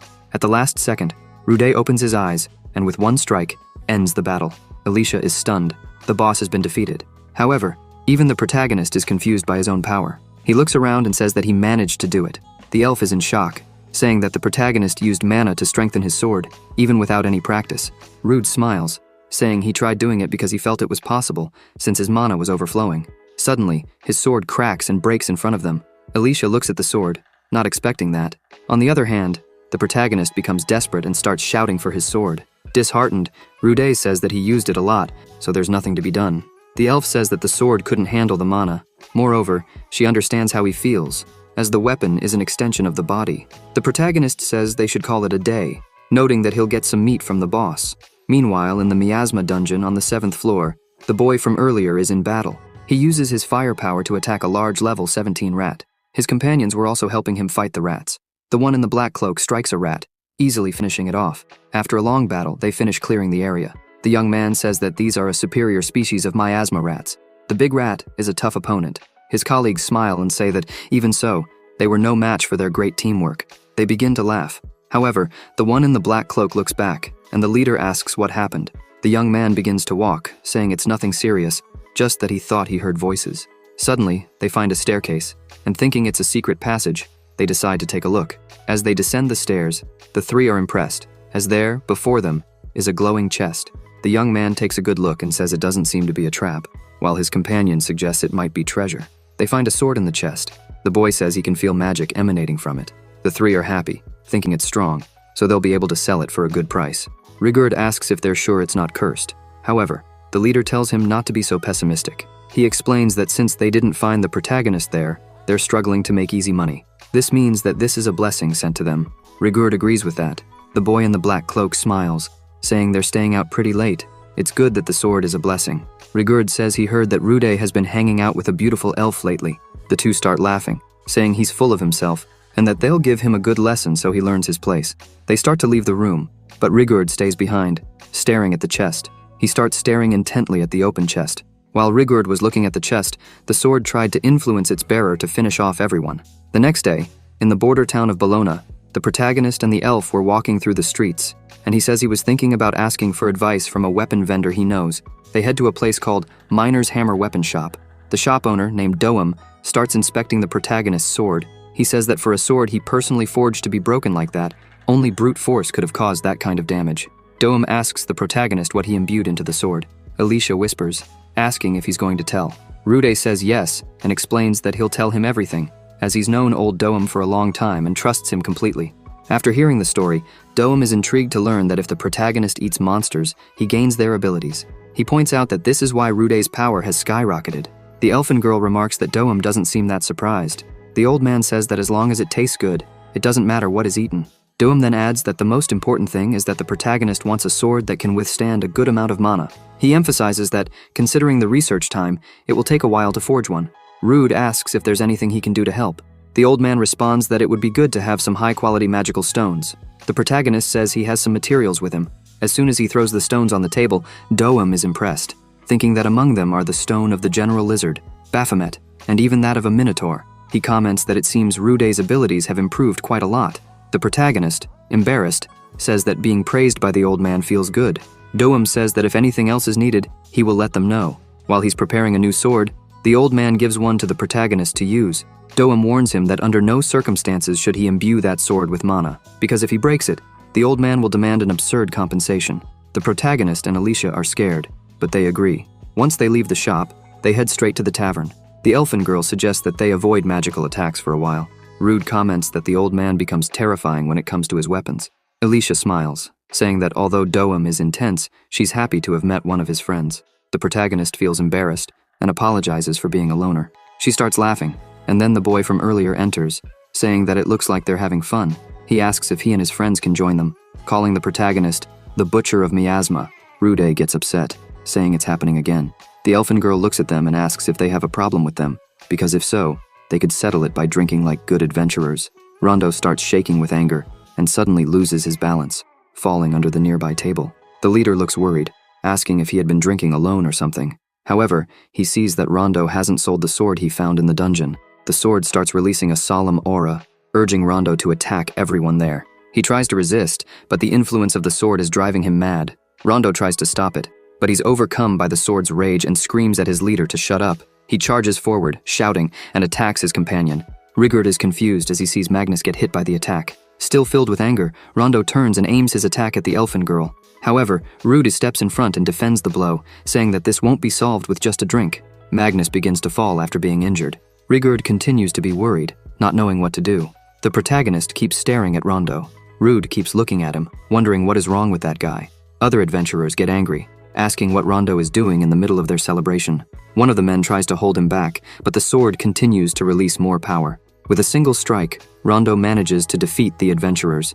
Alicia apologizes to the innkeeper for what she's about to do, but she has to destroy everything.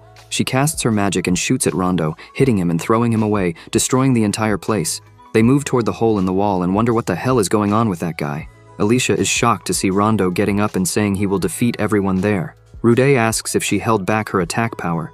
The elfin girl says that a mediocre adventurer shouldn't be able to get up after taking a direct hit like that. Rondo starts making strange noises and charges again, shouting that he will finish everyone off. The protagonist rushes toward him, yelling that this is wrong. Alicia tells one of the adventurers there to take care of the wounded. The two clash their attacks again. Rude takes the opportunity to analyze Rondo's status, which shows he's at level 22, but his status is madness. The protagonist continues to just defend against Rondo's attacks, thinking that the young man has entered berserk mode. The sword continues to release more power. Rude notices that compared to the usual Rondo, his status is incredibly higher. Alicia screams for the protagonist to get out of the way. He looks at her, who already has her magic ready, saying that this time she will attack with full force. Rude leaps to the side as the elfin girl fires her attack. However, the sword says face and begins absorbing all that energy. Alicia can't believe that the sword truly absorbed all that damage. She notices that the sword is emitting even more energy, completely engulfing the boy's body. Alicia shouts for the protagonist to be careful, because that is a cursed sword. Rude looks at Rondo and asks if he's getting stronger by absorbing that magic. The boy is already surrounded by various things around his body. He can no longer speak, and only attacks. The protagonist defends the blow, but notices that Rondo's strength is increasing with each moment. He keeps defending the attacks, but the boy doesn't stop attacking even for a second. Rude begins to strike as well, aiming for non-lethal points, and manages to hit one of Rondo's legs. However, he's surprised to see the tentacles closing the wound. Alicia watches, worried, because she can't support the protagonist since the sword might absorb her magic and get even stronger. However, she doesn't want to just watch and thinks that if she really wants to help her partner, she needs to find an opening and land a decisive blow. Suddenly, Rigurd appears, begging them not to finish off Rondo. He continues shouting, telling the protagonist that he knows they've made many mistakes against him, but that, for a failure like him, even though he lived being despised and despising others, his companions have become his family. With tears in his eyes, he pleads for his friend's life. Rude charges forward, saying he will do his best. Rondo keeps shouting and attacking. The protagonist states that he will attempt the substitution and warns that no one can interfere. The elfin girl smiles and says she understands. He dodges an attack, thinking that when he used this technique with Alicia, it took about 10 seconds. Rondo keeps attacking without stopping, while the protagonist dodges everything, thinking that the problem is keeping this guy under control for those 10 seconds while he tries to get rid of the curse. The protagonist takes a blow that pushes him aside. Alicia screams in concern, but he had blocked it with his sword, saying that the blows are very strong. He clings to the arm holding the sword, thinking that if he only mobilizes the sword, he'll be able to resist. Rondo tries to shake the protagonist off, but Rude starts using his ability. The boy can't free his arm. Rude uses earth magic to hold Rondo, since he won't be able to absorb this magic. The boy is completely immobilized. Rude releases Rondo's arm and moves closer, thinking that if the cause of his madness is the curse, he can free him just like he did with Alicia. This way he can bring him back to normal. Rude activates the substitution and strikes Rondo's chest. A dense aura begins to emanate, but the protagonist doesn't retreat and keeps trying to use his ability. Slowly, Rondo starts to return to normal. Magnus and Rigurd watch this. Rondo begins to cry, begging for help. The protagonist remains determined to remove the curse from the boy, but the curse begins to fight back against him. Suddenly, Rude is thrown away. Alicia screams in concern and the protagonist says he's fine. However, the substitution failed. Rondo is once again dominated by the curse, and the prison Rude had created starts to crack. The protagonist thinks that it wasn't Rondo who rejected the substitution. It was almost as if the sword had a will of its own. So, if he can weaken the sword a little more, maybe he can stop the curse. He begins firing his fire attacks at Rondo. Before the attack can hit, the boy breaks free. The protagonist grows worried, realizing that he only managed to remove the curse from Rondo's left arm, but now, since it's like this, he just needs to attack from outside the reach of Rondo's right arm. Rondo's body is almost completely covered by the tentacles. Rude notices that Rondo is making strange movements. He managed to move, and the attack went straight to the sword, which absorbed the magic completely. The sword reached a very high level of mana and released all the energy into Rondo's body, causing him to scream in pain. A gigantic pressure, with a dense aura, began to be released on a large scale. Alicia watched this, thinking it was the incarnation. Rondo's arms and legs started to take on a different shape, which meant his body no longer belonged to him. Rude used his analysis skill. The system displayed that what was in front of him was the two-headed curse called Gram, a cursed race with the condition of incarnation. Within seconds, the curse attacked the protagonist, but he managed to dodge the attack. Rude continued fighting fiercely against the creature, but Gram's attacks were incredibly strong. The protagonist was hit by a blow and thought Gram was too fast, but upon analyzing further, Rude realized that the curse was simply not making unnecessary movements, just like an experienced warrior. Suddenly, Gram appeared behind the protagonist, who turned to face him, seeing the attack coming. The elfin girl, seeing her partner in danger, decided to act, circulating magic through her body. She charged and landed a flying kick on Gram, but he used his tail to hold himself steady. Alicia took advantage of the short distance and fired a powerful attack at the monster, sending it flying. Gram hit a wall, causing a huge noise. Alicia said that, apparently, she would have to interfere a bit in the fight. Rude thanked her, noting that he didn't know she fought well at close range. Alicia replied that a mage who becomes useless when the enemy gets too close is a burden to their companions. Placing her hand on the arm she had injured, she said that this was not an opponent they could take lightly, stressing that Rude needed to make a choice because the curse had already advanced too much. Gram got up again, and the elfin girl said that if they didn't fight to finish this, they wouldn't be able to stop it. The protagonist hesitated to make this choice, but then prepared himself and said he understood. The healer asked Magnus to stay still, but he started to get up and called Rigurd. He asked if he had heard what Alicia said earlier. Meanwhile, the two were fighting against the curse, but even with two people, they couldn't find an opening. The protagonist thought that maybe two heads would expand Gram's field of vision. He yelled for the elfin girl to fall back for a while. Though confused, she listened to her partner and moved away from the curse. Rude slapped his hand on the ground and created several magical circles that raised a wall. Alicia saw this and thought she understood, because if they used the magic just to raise the wall, Gram wouldn't be able to absorb it. In the middle of the wall, a shadow of a person was seen, and the curse noticed this. It turned around and attacked the shadow with everything it had, but it was just a clay dummy created as a distraction. The real Rude was behind it. Without hesitation, the protagonist landed a powerful blow that hit Gram directly. This created an opening for Alicia, who was already in front of him, ready to strike. She began to cast her magic, summoning the spirit of Earth, a tribute magic. The Earth spirit appeared. Its name was Nomia. Alicia used Nomia's power and hit the curse with a powerful Earth attack. However, she became worried as the shot didn't finish off the curse. Quickly, Gram attacked her. Suddenly, Rigurd grabbed the curse's arm, stopping the attack. Rude was astonished to see both of them fighting. Crying for his friend, Rigurd shouted that he would stop Gram, even if it cost him his life. Magnus also charged forward to attack, shouting that, this way, the three of them. He landed a decisive blow to the heart of the curse. Gram began to scream in pain, while Magnus stood firm, though tears streamed down his face. The three of them collapsed to the ground together. The curse was defeated. The price was the life of their companion, friend, and brother. Rude and Alicia remained silent, simply staring at the scene. While neither of them could express the pain of losing a friend, Rude noticed that beside them, the sword was lying on the ground. He approached it and picked it up. Rude thinks that even if he hides the sword somewhere, he can't know when the next victim will appear. Suddenly, the sword begins to speak to him, ordering him to destroy everything and everyone. Rude stares at it and uses his unique skill. The system notifies him that the curse has been nullified.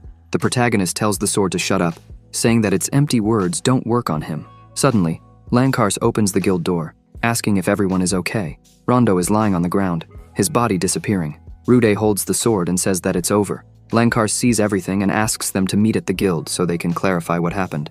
After the explanation, Lankars says that it seems Rondo increased his strength thanks to the curse of the sword. With Magnus's testimony, all the other adventurers will discuss what happened. The guildmaster notices the protagonist holding the sword and asks if he feels anything while holding it. Rude replies that, thanks to his unique skill to nullify abnormal statuses, no curse has any effect on him. As long as he is the bearer of the sword, there will be no more victims. Lankar says he understands but adds that if the day comes when the protagonist is overtaken by the curse of the sword, Rude interrupts him, saying that when that time comes, the guildmaster should do whatever needs to be done. The elfin girl looks a little distressed at this. Lankars thanks the protagonist and Alicia for containing the incident, and as for Magnus and Rigurd, the master says he would like to offer his condolences. However, no one there will have time to rest. The elfin girl asks if something happened. The guildmaster explains that all the adventurers there with him were called for exactly this reason. He explains that recently, the number of monsters outside the dungeons has been increasing at an abnormal rate. It seems these new monsters are coming from a newly discovered dungeon in Abellio. According to the research, the cause of this is a certain monster. Rude asks what monster this is. Lankar says it's the Basilista Miasma dragon. He notes that he's only seen this monster in books, but its estimated level is around 70. The protagonist is impressed. The guildmaster says that the level isn't the problem, but rather the concentration of miasma. It's said that its miasma stimulates other monsters, causing them to leave the dungeon.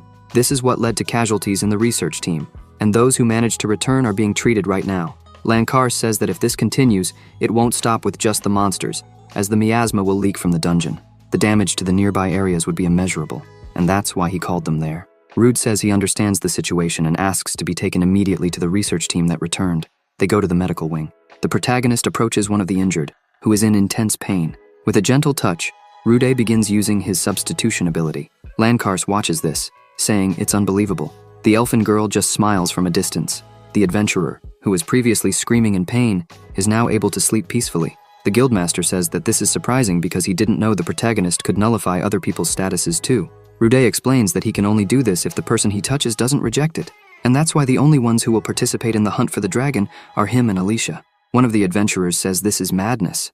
Lankars looks intently at the protagonist and asks what the chances are of them winning. Rude explains that the fewer people he has to protect from the miasma, the easier it will be for him to move. Besides, he's already used to fighting powerful opponents alone.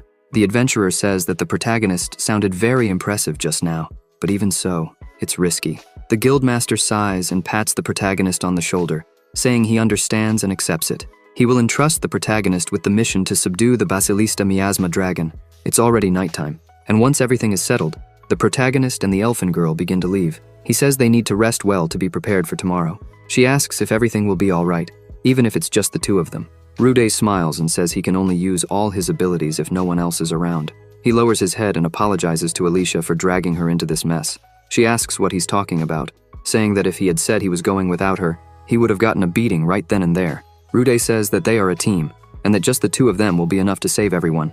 She jumps up happily, agreeing with him. The next day, in the Abellio dungeon, on the lower floors, a level 20 Bob-Goblin was attacking the protagonist. However, he easily defeats them. Rude says that, just like the explorers told them, they still need to go down about 5 more floors, but no one mentioned that the miasma was spreading this far. The elfin girl says that this just shows how quickly it's spreading, as even her purification items are having trouble cleansing the miasma. They look down the hallway, and the protagonist says it doesn't look like the monsters on the lower floors are still alive. Rude points out that they still don't know how many floors they'll have to go through, and asks if she doesn't want to stop. She interrupts him, saying no. Alicia says that the protagonist's attributes might not work against the monsters, and even if she has to fight up close, she'll land a few hits. Also, if she runs away and leaves another friend behind, she'll never forgive herself. Rude apologizes for making her say that again. He touches her and begins using his ability. With a big smile, he says that he will use substitution on her miasma status. She looks at him. The protagonist explains that he had already expected this, and that every time he touches her, he'll be able to remove the effects. But as soon as he lets go, the miasma starts to slowly accumulate again. She smiles and says that, if that's the case, the elfin girl takes his hand and, all happy, says that they just need to hold hands. Smiling, she says that she can barely see her feet because of all the miasma, so in addition to using substitution, he should guide her too. Rude smiles and says he understands. The two of them start walking happily through the dungeon. Sometime later, they reach the mid-level floors. The deeper they went, the more miasma there was. Rude says that he used echolocation and there are 2 monsters ahead. Alicia says that if these monsters have been able to withstand all this miasma, they must be strong opponents. Rude agrees, adding that he's never seen monsters like them before. The elfin girl asks if there's a way to avoid them. The protagonist says yes, but he wants to fight the 2 of them. She looks at him and asks if Rude wants to eat them. He says it's not that, though he is a little curious. The protagonist says he wants to test the sword before facing the miasma dragon. A little further ahead, they encounter both monsters. They are rolling beetles, level 33 with high stats. Rude starts using his magic. Among the monsters, the ground begins to crack, and suddenly, earth spikes shoot up from the ground, throwing the monsters away. The elf girl is impressed, but the attack doesn't have a great effect. One of the beetles gets angry, curls up, and starts rolling toward them. Rude asks if Alicia can stop the attack, and she says yes, but she'll need to let go of his hand for a moment. The elf girl summons Nomia and shouts to catch him. She starts using her earth magic, creating a giant hand that grabs the beetle. Alicia tells the protagonist to act fast, as she won't be able to hold it for long. Rude advances, saying it's time to test his new weapon. He begins imbuing it with his mana. The sword becomes desperate, while the protagonist tells it not to dare break. A few seconds later, he's ready and charges, delivering a blow that cuts everything in front of him. The beetle falls to the ground, injured, but Rude is not pleased with the result since the attack wasn't strong enough. The monster starts screaming in front of him. He raises his sword, thinking that if he couldn't put enough power into it, he would have to take a risk in another way. Rude calls the elf girl, who smiles, saying she understands everything. The beetle starts attacking, and Alicia also releases her magic. The protagonist uses the sword to absorb the elf girl's attack. The sword begins to absorb everything and becomes fully charged. The beetle is already close enough, and when Rude is about to be hit, he tells the sword it's time to show everything it has. With just one strike, the monster is completely defeated. What remains of the monster starts falling to the ground, and the protagonist looks at what he just did. Looking back, the other beetle is trembling in fear, but its end is inevitable. Rude attacks, finishing off the last monster. With both defeated, he returns to the elf girl, praising her perfect control of magic. She smiles and says everything went well. Rude takes her hand and uses substitution to remove the accumulated miasma once again. He asks if he could take a bit more, but Alicia doesn't understand what he means. The protagonist tries to explain that absorbing his magic didn't restore all his internal mana. She says that means he's going to eat the monsters. Rude says he wouldn't do that there, he would just take some pieces and take them with them. While walking, the protagonist cooks a piece of meat with his magic. He starts eating and says it has a unique taste. Alicia asks how it was using the sword. Rude says that once the sword absorbed enough magic, his physical abilities drastically improved. She points out that the most important thing is that the sword wouldn't break, even if he put mana into it. The protagonist says that what worries him is that, according to reports, the miasma dragon is bigger than a tree. He wonders how effective his new sword will be since, in terms of weight, his old sword was better. The sword looks around and asks the protagonist to give her something. Rude is confused, but she keeps asking. The protagonist asks if she wants to eat meat, but the sword says no. She says she wants the magic stone. Rude goes to the monster and starts looking for the stone. As soon as he finds it, he hands it to the sword, which grabs the stone and starts absorbing it. After finishing consuming the stone, an aura begins to emanate. Rude sees the transformation and is happy, saying the sword got much bigger. The elf girl asks how he knew what to do, and the protagonist explains that it was the sword who told him.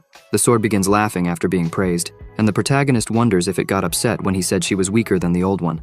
Rude says he now understands how the sword works. Alicia says that's good because the next floor is where the dragon was last seen. Suddenly, they hear a very loud roar that makes everything shake.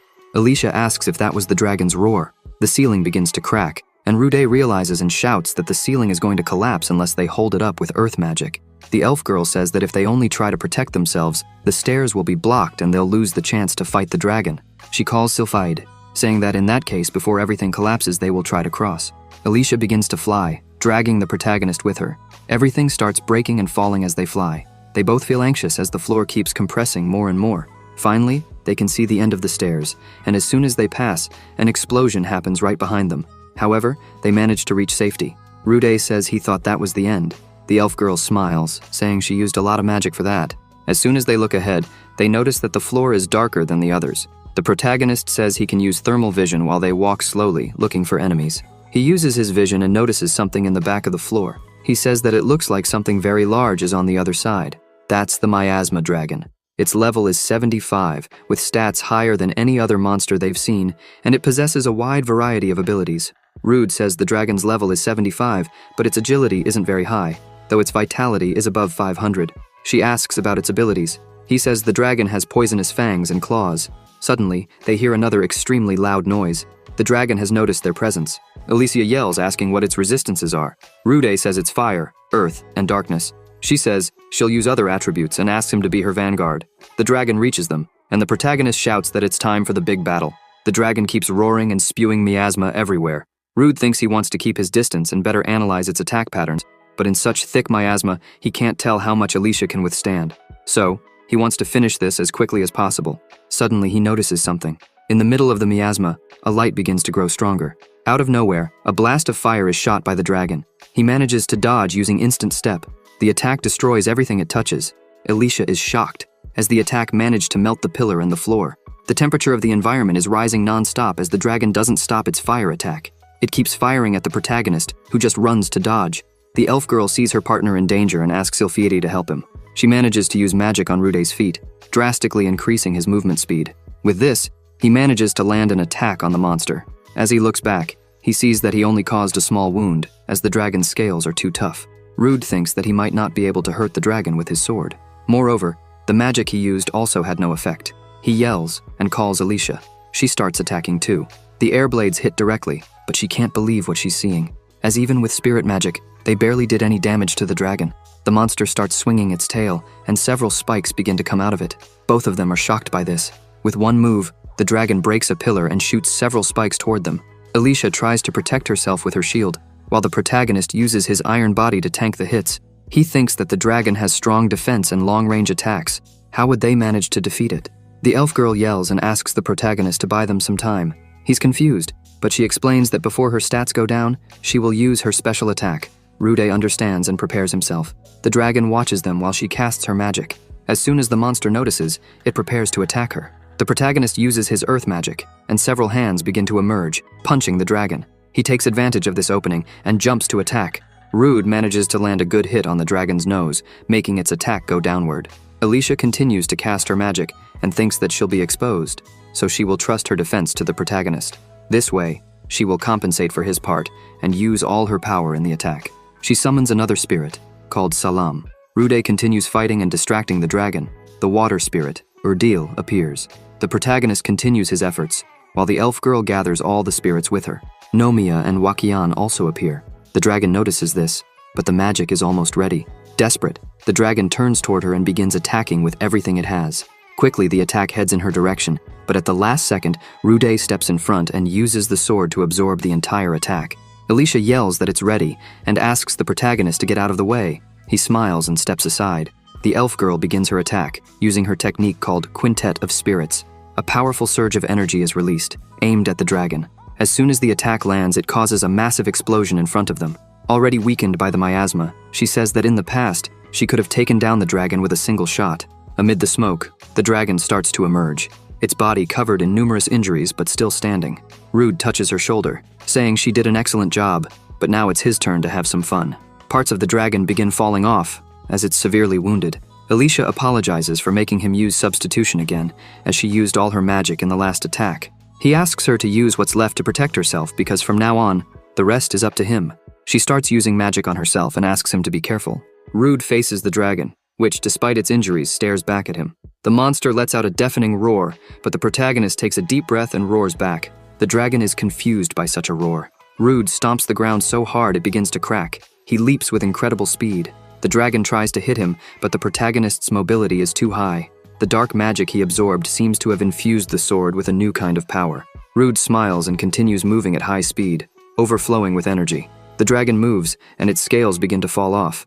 The protagonist notices this and says it's now easier to cut. He speeds up his movements even more and starts attacking the dragon from various angles. As he attacks, he realizes the sword is becoming less effective since the mana it absorbed is being depleted. Hurt and irritated, the dragon glares at the protagonist and releases another wave of miasma, throwing him backward. He thinks that even though the miasma doesn't affect him, the shockwave still pushes him. The monster wastes no time and uses the distance to attack with its spikes again. Rude thinks he can't dodge and uses instant step. This allows him to avoid the spikes. The dragon uses its arm to strike at him. With no time to evade, the protagonist is hit and uses his iron body along with the sword to defend himself. However, the attack is extremely powerful and throws him against the wall with a terrifying crash. Rude cries out in pain, thinking he has figured out the distance the dragon covers with instant step. His vision starts to blur. He admits dragons are truly incredible. The monster begins to approach him. Despite having no strength left, Alicia screams for her companion.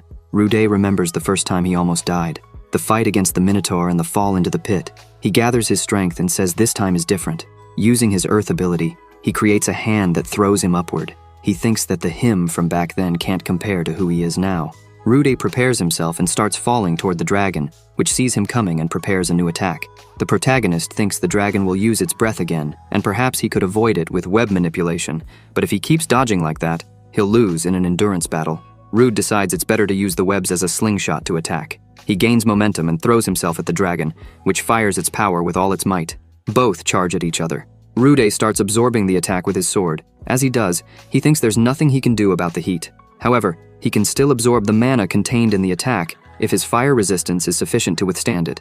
Then, he can reinforce the weapon with more mana and combine it with all the mana the sword has already absorbed, releasing it all at once. He continues without hesitation, and even though the attack is powerful, the protagonist holds firm with his sword. The amount of mana and heat is overwhelming, and it becomes more unbearable by the second, until suddenly, he's enveloped in a layer of water. From a distance, the elf girl shouts for him to hurry. With the heat no longer hindering him, he can move freely now. Rude shouts a thanks and gathers all his accumulated power, delivering a devastating blow that strikes the dragon directly. The sound of the strike echoes throughout the dungeon. The dragon meets its end. Rude smiles at the conclusion of this intense battle. He falls to the ground, drained of energy. Alicia runs to him, saying she'll heal him right away. Rude raises his hand and tells her she doesn't need to go beyond what she already has. He starts using his leeching ability, and all the dragon's plasma begins to leave its body and gather in his hand. Rude says he can recover a bit this way. After a short recovery, he collapses on the floor, saying it's time for a break. The elf girl stands beside him, and he reaches out his hand to her, calling her. Alicia is delighted by this and runs to take his hand. As soon as they touch, he uses substitution once more. They lie side by side, and he says they finally made it. Alicia takes a deep breath and says that, yes, they finally did. She turns to him and asks if this is just the beginning. The protagonist smiles and says yes. He remembers the rank S adventurer who saved him. That person was far stronger than he is now. Rude sighs and says they still have a long way to go. He gets up and says that, before anything else, he needs to get some dragon meat. Afterward, they begin descending further into the dungeon. As they open a door, the protagonist is stunned by what he sees. In front of them is a magic circle with a sphere behind it. That's the core of the dungeon. The elf girl says that even among adventurers, it's rare to see this. If they use the magic circle on the core, they would be teleported directly to the entrance of the dungeon, instantly returning. The two approach the core, and Alicia explains that it's normal to leave the core intact, as they take materials from the dungeon that don't exist on the surface. Rude says that if they leave it here, one day the miasma dragon will be resurrected. He starts reaching for his sword, thinking that the dungeon of Abellio was where he had his worst experience, but it was because of everything he endured there that he was able to open a door to fulfill his dream. The protagonist raises his sword and thanks the dungeon for everything it has done in his life.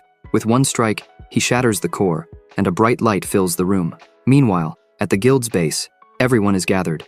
Lankars asks if anyone has heard anything from Rude's group. A girl replies that, unfortunately, they haven't received any news of their return. The master lowers his head, saying he understands.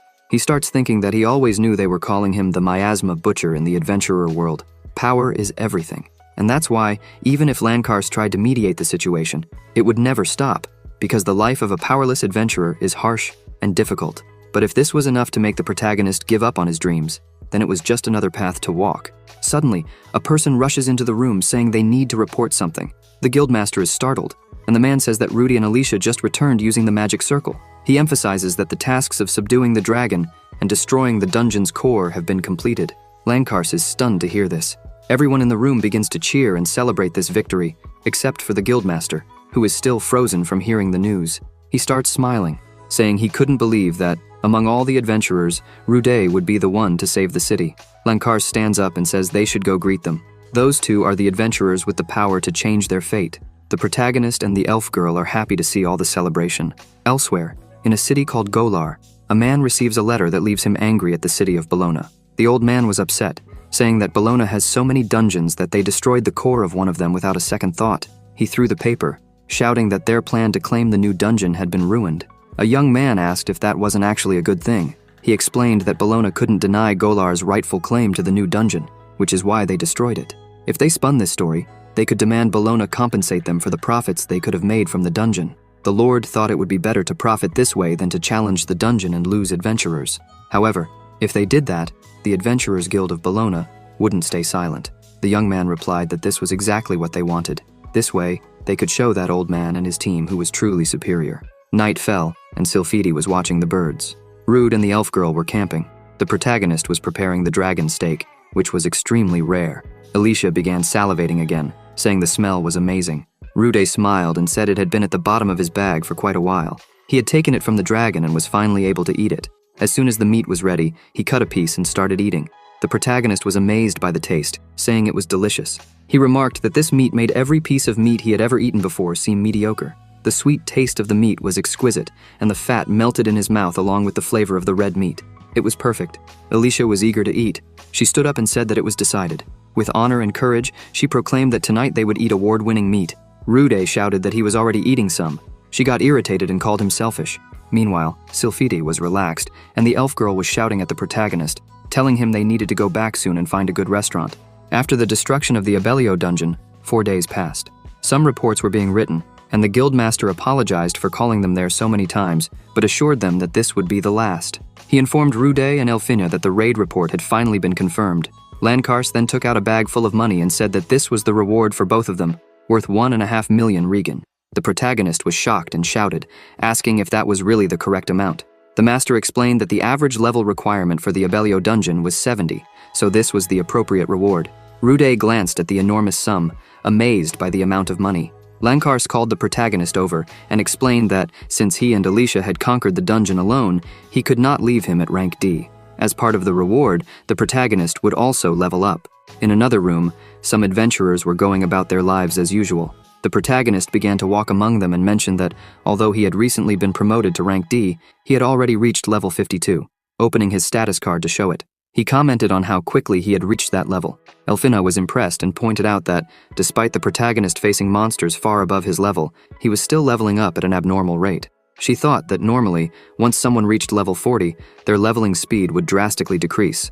Suddenly, she looked at the protagonist, who was laughing in her face, and he said that he had finally surpassed her level. Irritated, Alicia opened her own status, showing she was level 45. Elfinha frowned and said that it wasn't funny. Rude, on the other hand, pointed out that it was indeed strange, because although his level was higher, when it came to combat power, Alicia had far more strength. Alicia boasted, saying that level was just an indicator, and in the end, combat power depended on each person's skills and experience. Rude then distractedly watched the door when a group of men, accompanied by a bald old man, entered. The Lord began laughing, saying he was surprised to see the famous Butcher of Miasma from the rumors. Rude grew nervous and asked who he was, pointing out that, apparently, education had passed him by. The old man continued laughing and said that the adventurers from Bologna didn't even know the lord of the neighboring city. Rude was shocked, realizing that if this man was the lord of the neighboring city, he must be the greedy lord of Golar. The lord then asked how they dared to destroy the dungeon and questioned if the dungeon didn't belong to Golar. Rude replied that, the last time he heard, the Abellio dungeon belonged to everyone. The old man explained that the dungeon was on the border between Bologna and Golar, but that Bologna, being so petty, had kicked them out, claiming something strange was happening there. Furthermore, they had caused a monster stampede, and in the end, destroyed the dungeon. People started to get upset, but the Lord continued questioning how they were going to compensate for the lost profits from the dungeon and the damage caused by the monsters in Golar. Alicia stepped in front and asked the Lord to calm down, explaining that such matters should be discussed between guild representatives. She also pointed out that there had been no reports of monsters invading Golar's territory, and that the adventurers from Bologna had already handled the situation, so they had no right to make complaints. The Lord grew angry, unable to argue against her. Rude looked at Alicia with pride, thinking that this was expected from a rank S adventurer, someone who knew how to use words well. Suddenly, the guildmaster from Golar, a blonde idiot, began to speak, saying that the Emerald Storm, named Alicia, had affiliated with Bologna, and that it made sense for someone cursed like her to join such a place. Rude became angry, thinking that this scoundrel was the guildmaster of Golar. The blonde continued saying that this wasn't a matter for mere adventurers to interfere with. The Lord became excited with these words, and as he walked past Elfinha, he commented that she was just a useless survivor from a group that sacrificed themselves for nothing, and that she should stop interfering where she wasn't called, calling her useless trash. Upon hearing this, Elfinha started to lose control and released a massive amount of aura, frightening everyone. The blonde idiot was surprised and thought that he had been intimidated by a girl below level 45. Suddenly, Lankars shouted for everyone to stop. Alicia began to control her aura, but she didn't take her eyes off the blonde. The guildmaster of Bologna then yelled, saying he wouldn't tolerate fights in the guild, and asked the lord and the other guildmaster to accompany him. The blonde started laughing, saying Lankars should keep his dogs on a leash.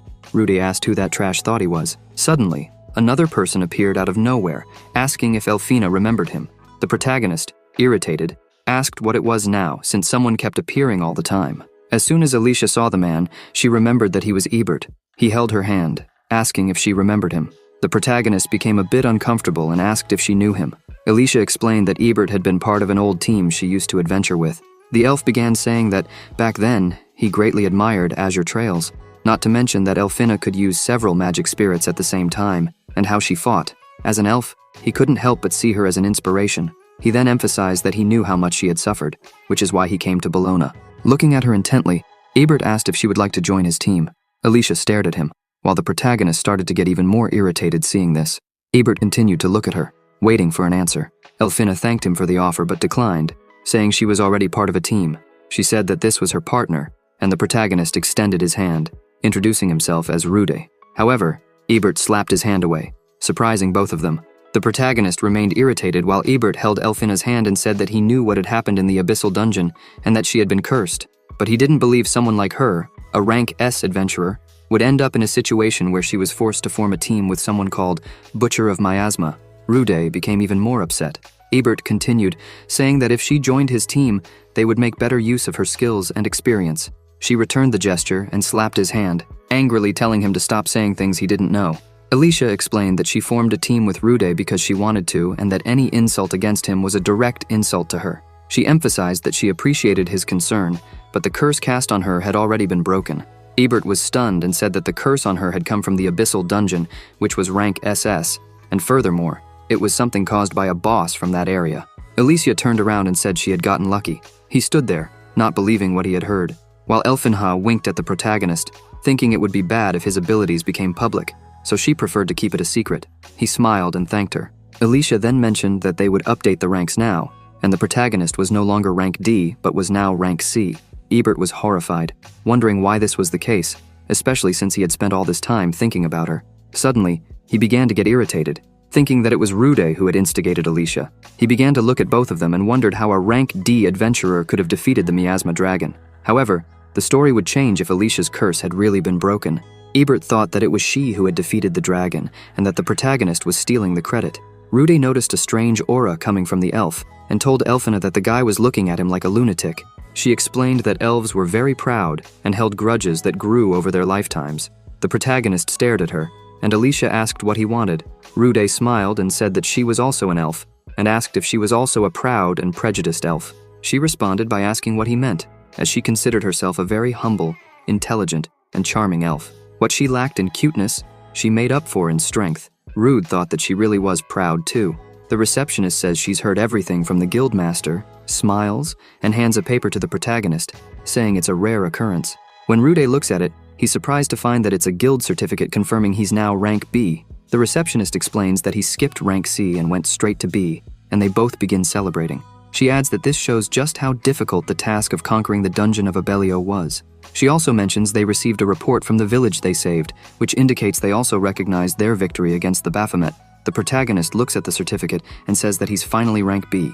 Suddenly, someone taps Rude on the back, saying that if it were him, he would be even happier. After all, everyone in the city is grateful to him.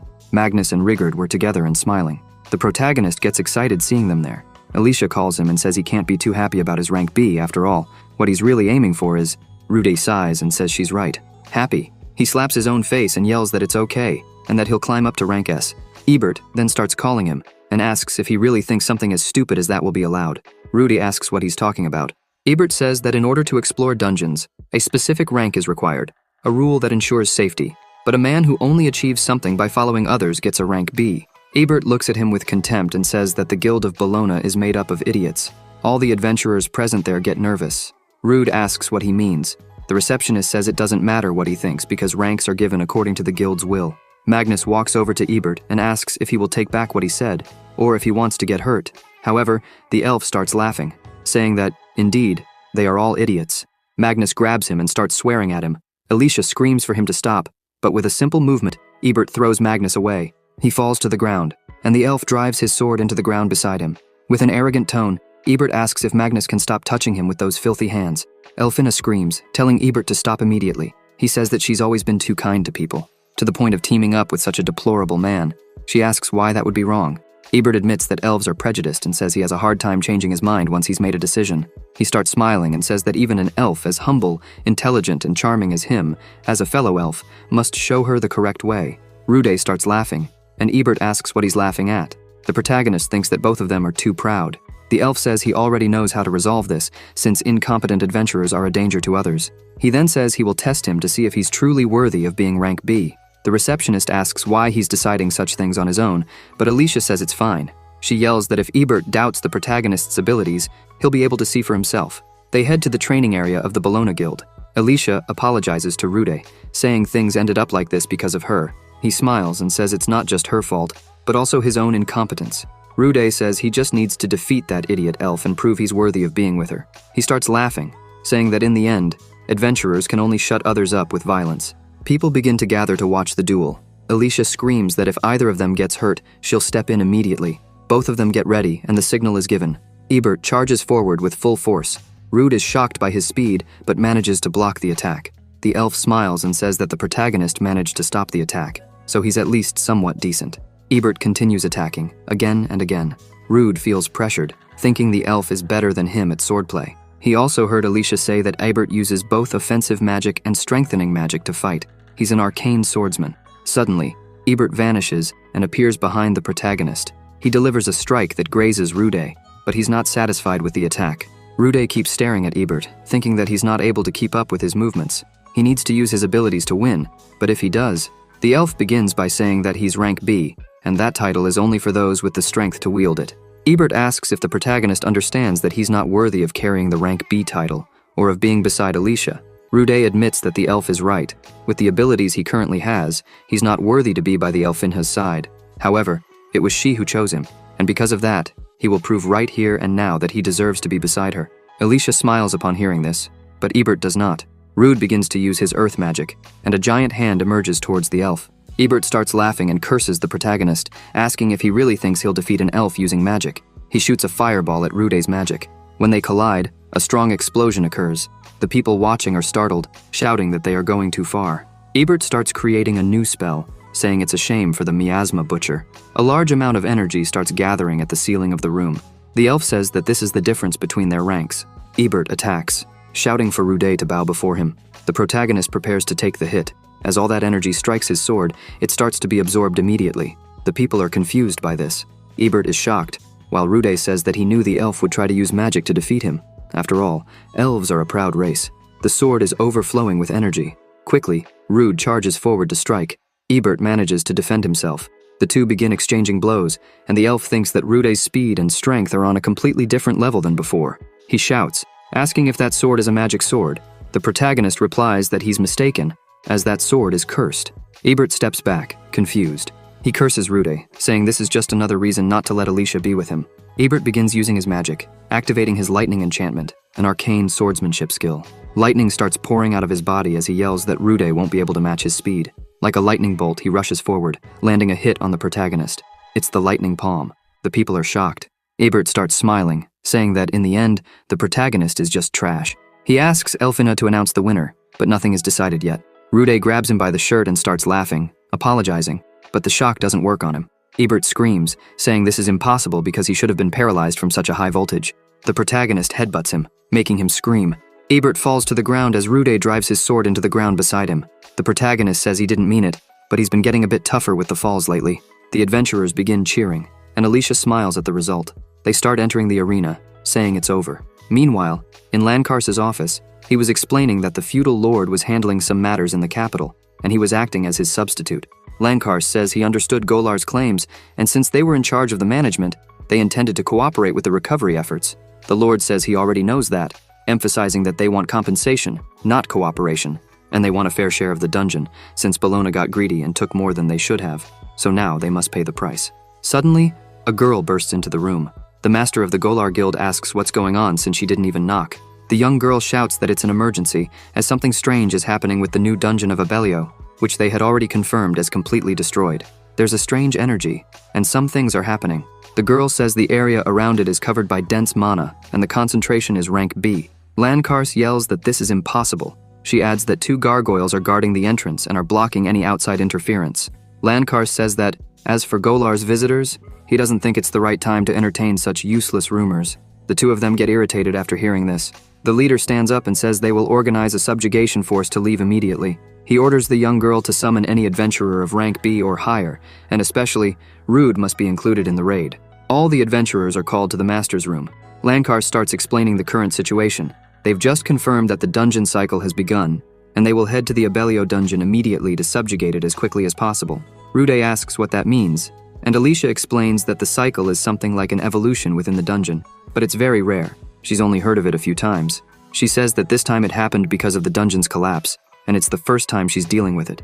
The Elfina gets worried since the mana concentration around the area is rank B. The protagonist says that they are also rank B, and besides, there are some rank A individuals, so it's not a problem. Suddenly, Ebert calls the protagonist again and says that it's understandable since he was rank D until recently, which is why Rude doesn't grasp the severity of the situation.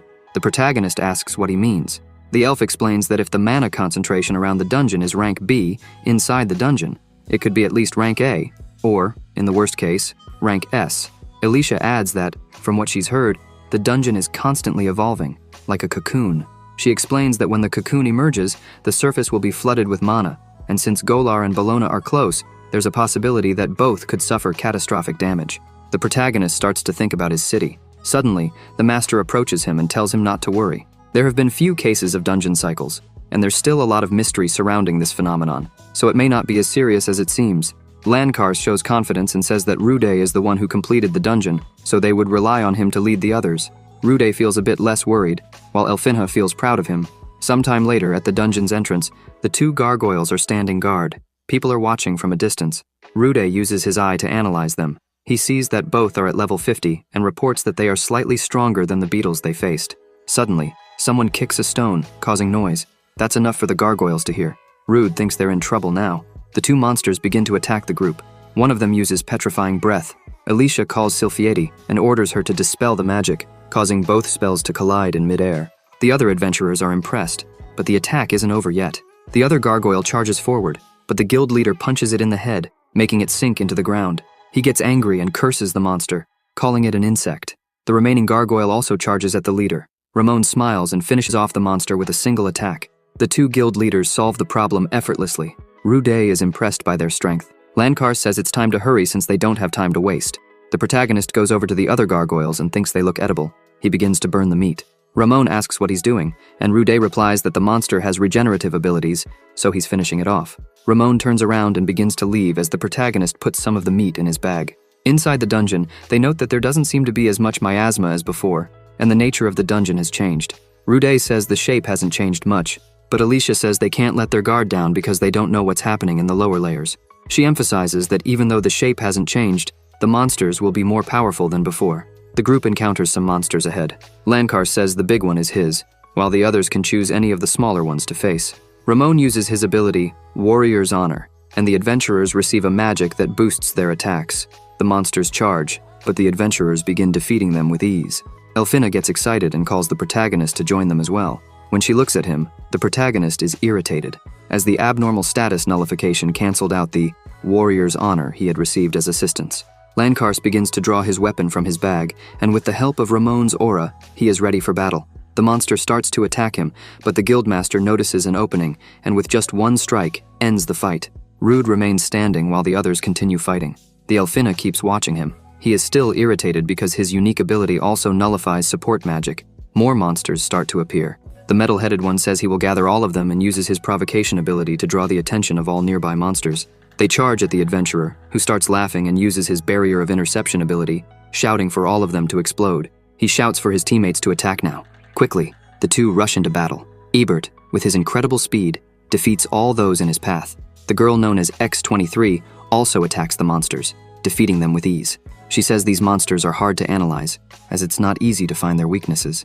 One of the mages, named Titus, shouts that they should just attack with everything they have, and they'll resolve the situation. He and Milim attack together and manage to clear the area. Ramon observes all of this. The metal-headed one says that his provocation will soon end, and warns everyone to be careful. However, the ground beneath his feet begins to crack, and a huge monster appears in front of him. The monster grabs him, making him scream that there was one underground. But with a precise attack, Milim destroys the monster. Axe turns around and says that the attack almost hit him, and asks her to be more careful next time. The protagonist watches all this and thinks they are strong, and moreover, their teamwork is perfect, which makes it hard to believe they are an improvised group. He starts to get irritated because he hasn't been able to help at all. Some injured monsters look at the body of the bigger monster and begin to merge with each other. Rude realizes this and thinks that in fact, these smaller monsters are just parasites. The protagonist gets excited, thinking that now is his moment, and starts using earth magic. The two mages observe. Rude shoots his attack at the monster, but it sees and creates a magic circle that absorbs the stone magic. Rude is impressed and uses his eye to analyze the situation. He sees that the monster has earth removal abilities, and its nature is composed of debris and earth. Ramon arrives behind the monster and defeats it with a simple movement, saying that the best way to deal with a parasite is always to strike its head. Ramon comments that even so, he never imagined that Rude would use earth magic against a monster that came from the ground. He says that's a huge folly, not to mention that the protagonist even nullified the warrior's honor. Rude feels uncomfortable with this, thinking that Ramon is right, since he lacks experience working in such a diverse group and can't rely on his teammates' support magic. This makes him feel like nothing more than a burden. Suddenly, Ebert calls him out, questioning whether he's unable to keep up with the battle. He says that teamwork should be the foundation of any adventurer, and that while the protagonist might think he won, in the end, he's not suited for that group. Ebert notices that both Rude and the Elfinja are already at their limits with him. However, a huge explosion occurs, catching everyone's attention. They shout for Landkars, but he replies that he is fine. The master then says that the most important thing is that the monster is parasitizing the bodies of their own companions. Landkars says the creature's wounds regenerated, and in addition, its fighting power has increased. Ramon, with sarcasm, says that thanks to this, now they'll only have to deal with one monster. He jokes, saying he'll give a little help to those in need, but then he feels something sting him. He slaps his hand down and, when he looks, is horrified to see that it's a monster. Ramon begins to turn to stone, thinking that their main objective was to have the insects inject petrification poison into them. Everyone is affected by the mosquitoes, and the monster is now free to attack them. In just a few seconds, the entire group is completely petrified. The monster approaches them, creating a blade in its hand, preparing to deliver the final blow. Landkars accepts his fate, saying it's a shame, but at the last second, Rude uses his web manipulation and manages to pull him out of the attack just in time. The monster is confused, as the protagonist had rescued everyone in his group, thanks to his unique ability that prevents him from being affected by anything. Rude starts laughing and says that now is his moment. He touches the Elfinja and frees her. Alicia is happy and thanks him, and the protagonist replies that it's time to act. He uses his eye again and notices that the monster is level 66. He tells her that the monster has no protection against magic, so she should attack and break its posture, and then he will do the rest. Alicia summons her spirits and begins attacking with everything she has. The monster sees the attack, but can't dodge it and is hit directly. It falls to the ground, but both Rude and Alicia are confused as the monster's face changes positions and it starts reshaping itself, taking on a different form. The Elfinja says that it's disgusting. The beast sends multiple insects to attack, but Rude pushes her back and shouts that this time, he's going to explode them all at once. He uses his lightning cloak and takes out all the insects. Landkars, even though he's turned to stone, watches the scene but can't do anything. The monster begins to move to attack again, and the two prepare for another battle. Alicia gathers her magic and hits the monster with an earth attack, sending it flying.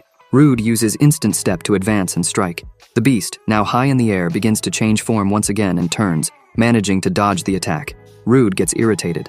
The monster takes advantage of the protagonist's lowered guard and attacks. The Elfinja shouts for him to be careful. Landkars moves beside her with incredible speed and lands a powerful blow on the monster, saving Rude. The attack is so strong that it sends the monster flying, creating a hole in the wall. The protagonist is surprised and asks how Landkars managed to escape the petrification. Landkars replies that he circulated magic throughout his body and thanks Rude for buying him time. The monster begins to rise. Landkars says that now they need to end this once and for all. The protagonist asks the master to leave it to him. Rude begins to imbue his sword with mana. The beast lets out a great roar and charges at them again. The protagonist, his gaze fixed on the creature's movements, delivers a powerful strike that manages to finish the monster off. Parts of the monster begin to fall to the ground. Rude looks at his sword and thinks that, it seems, he can now control the amount of mana he imbues in it. The monster is in pieces on the ground. Alicia screams, but the protagonist says that he already knows. As thorns emerge from his hand, Rude affirms that he will not let this damn creature regenerate again. He begins to shoot the poisonous spikes he took from the dragon, hitting the monster that was already on the ground. Every piece of the monster starts to groan in pain. The Elfinja says that the poison is degrading faster than its regeneration. She adds that, if it weren't for the protagonist's immunity, the battle against the dragon would have been even more dangerous. Lankars calls the protagonist and asks if he plans to reveal his secret to everyone. He looks at everyone and asks what he should do, since he won't be able to get away with it without a proper explanation. Alicia agrees, saying that, besides, they wouldn't be able to keep this secret for much longer. Rude agrees, but says that he needs to heal everyone with the replacement. Sometime later, once everyone is healed, Rude finishes telling everything that happened. Lankar says it's hard to believe, but after seeing the protagonist fight, Ebert interrupts the master, saying that this is amazing. He grabs Rude's hand and says that, in all his life, this is the first time he has witnessed a miracle like that. The protagonist asks if it wasn't him who was saying that Rude wasn't suited to be an adventurer. Ebert tells the protagonist not to mind the details, as now he sees that Rude is worthy to accompany Alicia. Milam asks if the protagonist can really eat monsters. Rude is a bit surprised by everyone's reaction. He takes several pieces from his bag and says that yes, asking if they would mind if he cooked a bit right there.